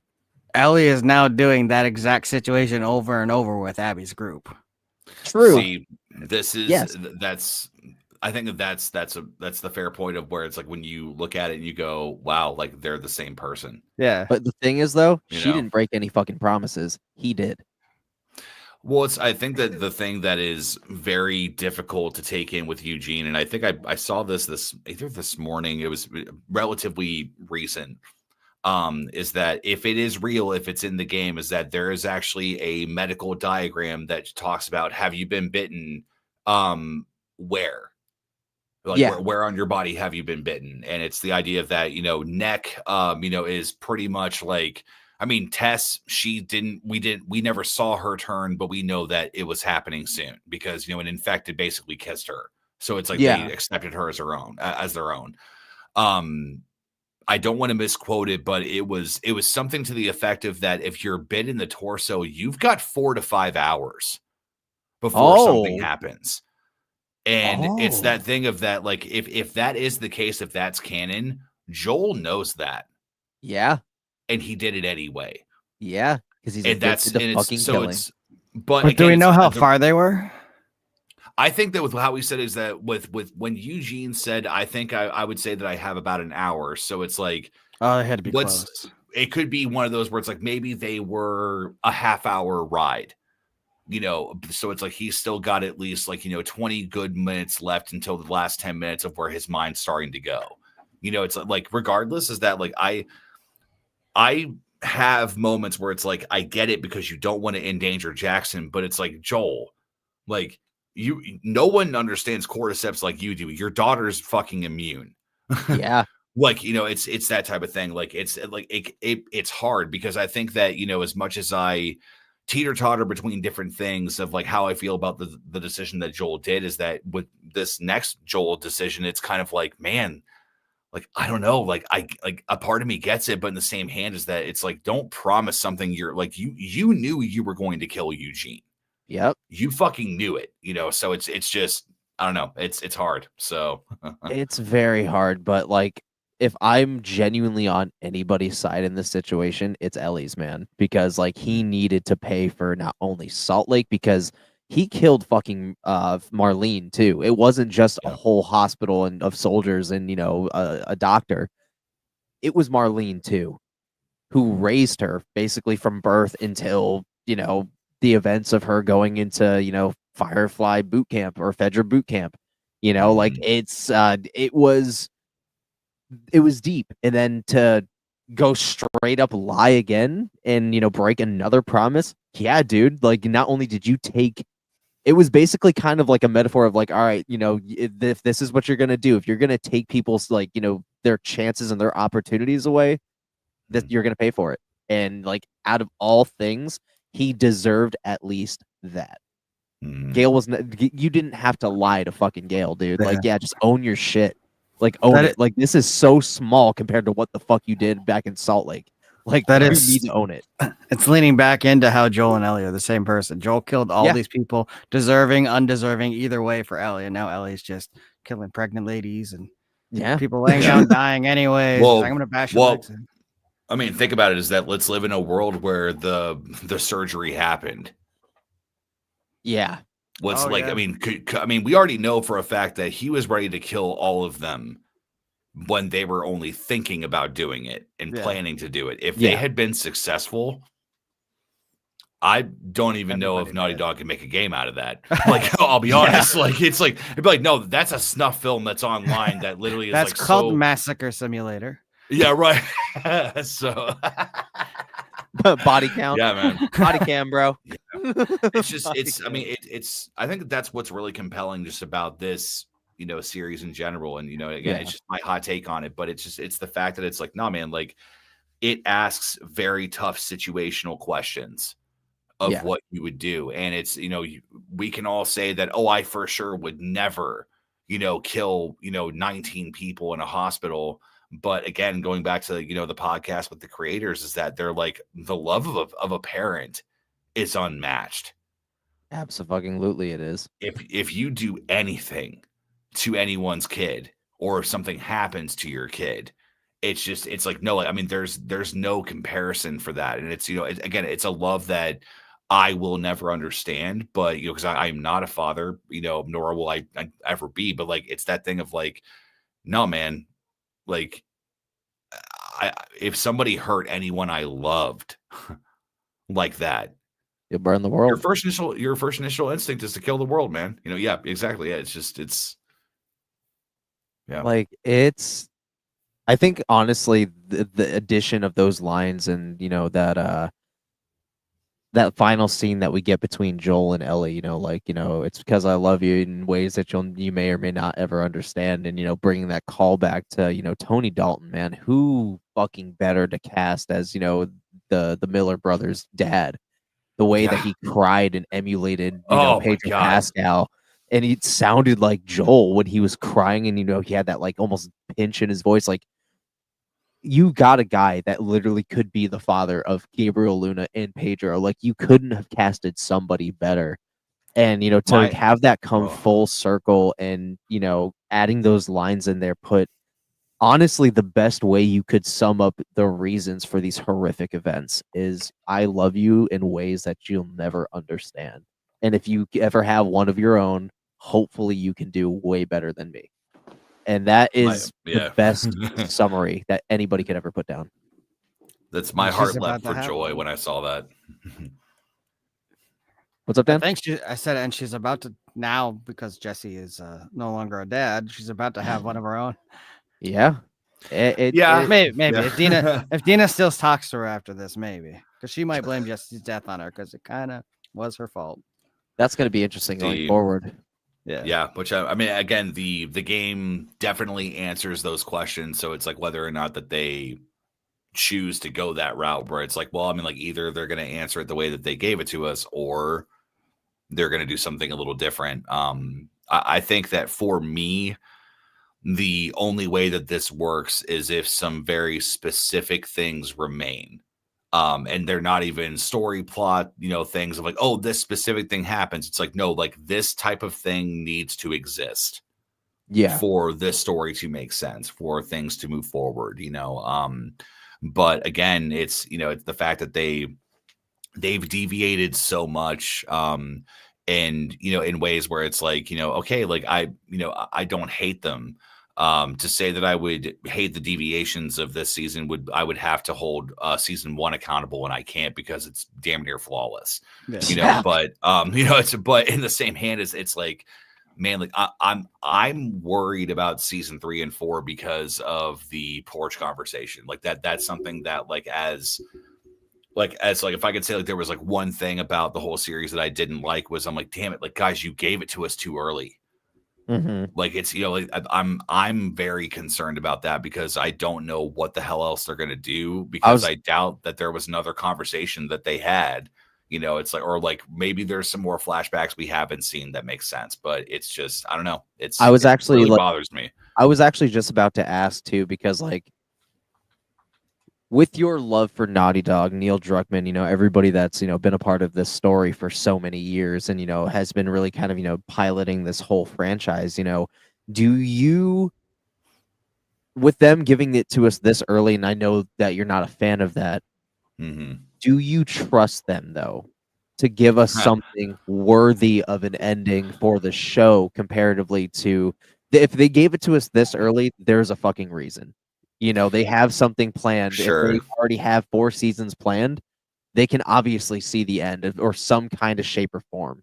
You know, like there's something there. Do you trust that they can deliver a storybook ending for this franchise when it comes time? I think that they will 100% deliver, but whether or not I'm a fan of it is going to be a different story. Oh, It's because I think that there are some very precise things that need to remain at the end of this story. And it really is like, I mean, the whole point of everything is just the mentality of, no, man, like revenge will cost you everything. Let it go. Like it's that tough thing of that. It's like, I mean, I know for a fact that, you know, to quote Ashley Johnson, I mean, it tugs at the heartstrings, but she's like, you know, till the very end, like, Joel is with her and is like, I got you, baby girl. I know this is hard. You know, I know this is the hardest thing you've ever gone through, but in the same hand where it's like, you can't tell me for 1 second that Joel, this is the life that he would want for her. yeah. It's not, no, not at you know, all. it's like, it's like, it would be so difficult for him to look down to her and see like, or up, depending on where he's at. But it's like, you know, but it's just, it's implied in the game that he had faith, but I mean, that's a whole different discussion. But, but no, it's that thing of like, no, he wouldn't want her to hurt. He wouldn't want anything bad, especially, you know, TV version of him. He wouldn't want anything bad to happen to Dina. Fuck no. He calls her kiddo, you know, like it's like that type of thing, you know. It's like I really hope that they stick to their guns and they give us the ending that they gave us. I hope that they hit the same story beats of making you fall in love with her crew. And understanding that, man, like I really kind of like Manny. Yeah. I mean, like, man, like I really kind of like Mel. You know, it's or like, oh my God, Owen's the only one that has fucking common sense. Like, dude, like it's like, and she killed him. Like, fuck. Like, that's the tough thing is that we already know the answers of what happened. So what matters is the journey that occurred that we missed. So that's essentially what's up next. And I don't know. I want the best thing, but in the same hand is that it's like, nope, Naughty Dog and HBO are going to do what they're going to do. But we will see at the end of it if I'm a fan, because right now I'm very, very concerned. But in the same hand, I've loved it, you know. So it's like that's my only issue if I had it. But so you gave a beautiful catalyst to like kind of like easily wrap up this discussion, honestly. Oh, really? You gave a beautiful catalyst because like we basically kind of talked about like, you know, everything that has to do with like the season, the comparisons of last season, you know, like you gave a perfect way to just gradually like end a really nice discussion. Like, Dan, do you have anything like that you want to say also for like the end and please, like how you're feeling? I've talked about to the shitload, bro. Go for it. He made tune in next time sound sexy. That's what he did. Yeah, dude. Oh my God. Oh shit. How you feeling? You're all too kind. So I'm kind of not too sure what season 4 is going to be, because if 3 is Abby, is 4 it's going to be the whole journey between both of them. This is going to be like the grand finale of things. I'm excited though. I started to lose faith after they killed off Pedro. I was like, oh, this show's gonna kind of like when Walking Dead killed Carl. I always bring up the Walking Dead, The Last of Us, but obvious reasons. They killed him off, or Glenn. They're like, the show dies here. But the way they ended this season with Abby kind of taking over, you starting to fall in love with Abby and hate Ellie. Flipping it, you're like, okay, now I need to see why I'm starting to love Abby. How bad was Ellie and Pedro? So I'm excited for season 3 to see kind of that story play out. Yeah, same here, man. Yeah. Now, to close things off, what would you rate this season out of 10?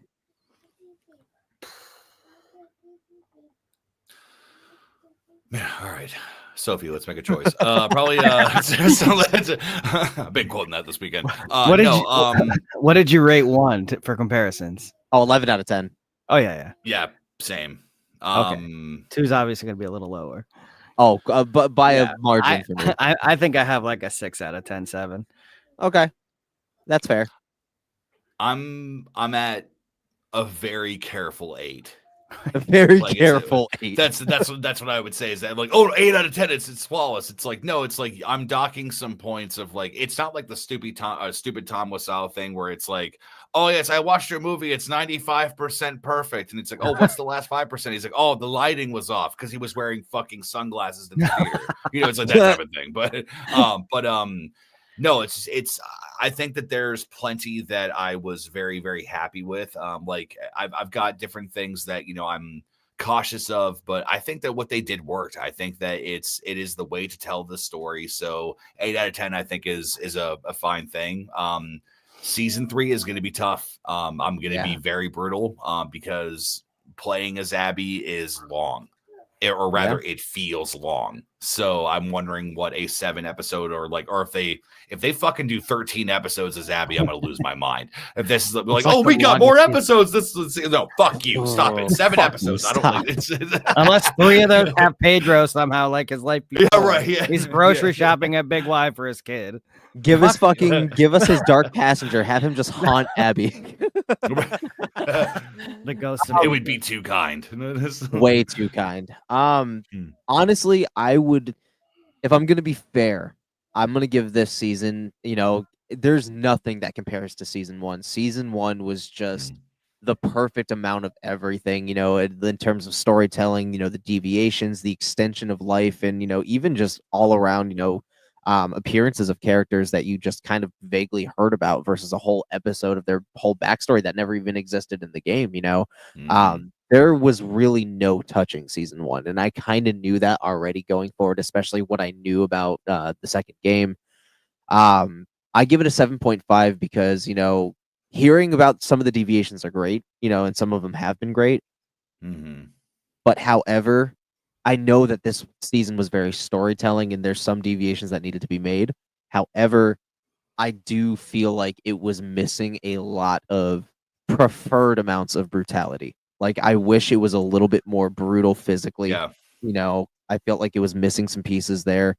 I know that the dialogue, the scenery was a massive, part of this whole story this season, but I would have liked a little bit more of Abby. I know that it was intended for her to be out for a huge part of the season. She was only in episode 2 really, or episode 2 in 1. Sure.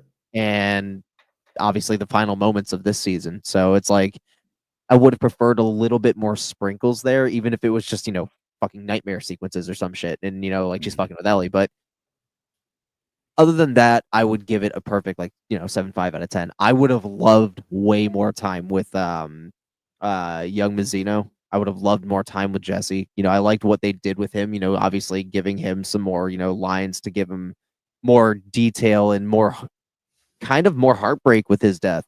He actually knew that he was going to be a dad compared to the game, which I did not know.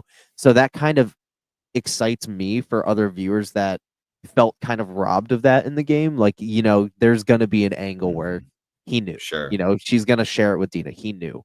So where that's exciting, there were some things that I would have preferred, but 7.5 out of 10, 100%. Yeah. I think honestly, all of them are fair, Yeah, man. But is there anything else you guys want to cover on season 2 before we wrap this up for the night? I think that's it for me.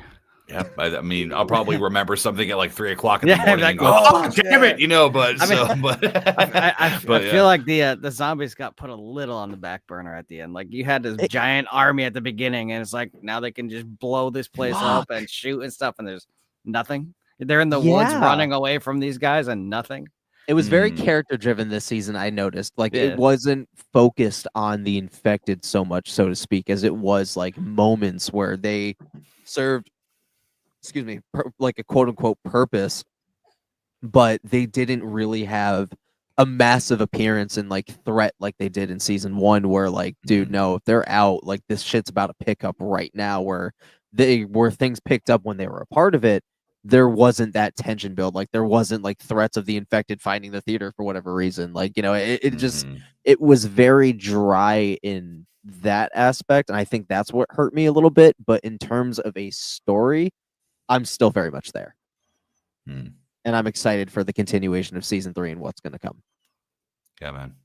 Yeah. Right. It's awesome to be alive at a time like this, man. We get to have conversations about a game adaptation that actually worked. So it's just awesome. So it's one of those things that make me want to do more of these with like other, like IPs and like other things, because like you said, it's such a beautiful time to be alive as fans of really anything when it comes to, nerd shit, video game adaptations. Marvel's on a high note right now with, after the release of Thunderbolts and Fantastic Four with Pedro Pascal coming out, in July. It's what I think we're really eating. We're getting fucking Secret Wars next year, bro. Right. You've got the Fallout adaptation. I can't say that word. You know what I mean? They're killing it. There we go. Yeah, dude. Fallout is incredible, dude. Like that is something I would 100% be willing to do a show on, because I am a Bethesda slut. I'm going to be honest. Like I have been doing nothing. If I've been playing a game, it has only been Oblivion Remaster, because that was the game 20 years ago. Like Oblivion to me is like Last of Us to you. Like I need it, you know, and that's something like I think I'm missing too. So I think I'm gonna dive into at least Last of Us Part 1 to get, the Joel and Ellie story, but I don't know if I want to dive into Part 2 until like this whole, television show is over, just to see just to go back fully and, kind of appreciate where it came from and what the original story was. I'm a little nervous to play the game now, because you have some of the people who played the game watching the show losing interest in the show because they already know what's coming. I'm hoping I don't play that game and that happens. Yeah, it's stay in the dark as much as possible if you can. I'm trying, obviously it's because like I even told Crystal, like when we were done with the finale, where I said like she was not okay, and I said like I'm like, don't worry, we weren't okay either. Like so like process this however you need to, and it was just that moment of like realizing like damn, like we as audience members, whether we know or not, we got put through the fucking ringer. We did. And it's something that, again, Part 2 asks a lot of the players. So for people to be fatigued and to know what's coming, it's best to not know. That way you can just have the perspective of the show and see really what happens. Like guys, like there's even like an entire new group of people. Like we finally get a certain type of trading happening that not to say the word, but they trade people, that type of thing, where it's like that type of aspect. Like it's like the most horrific human beings that exist. Like fuck anything that's going on with Ellie and Abby. There's worse shit that's happening around them where people are absolutely terrible. Like it's like this Part 2 is disgusting with some of its source material of that, where you're like, okay, no, I don't care about any of this. Kill all these fuckers. Like it's that type of thing. Like so there's a lot to expect, excited. man.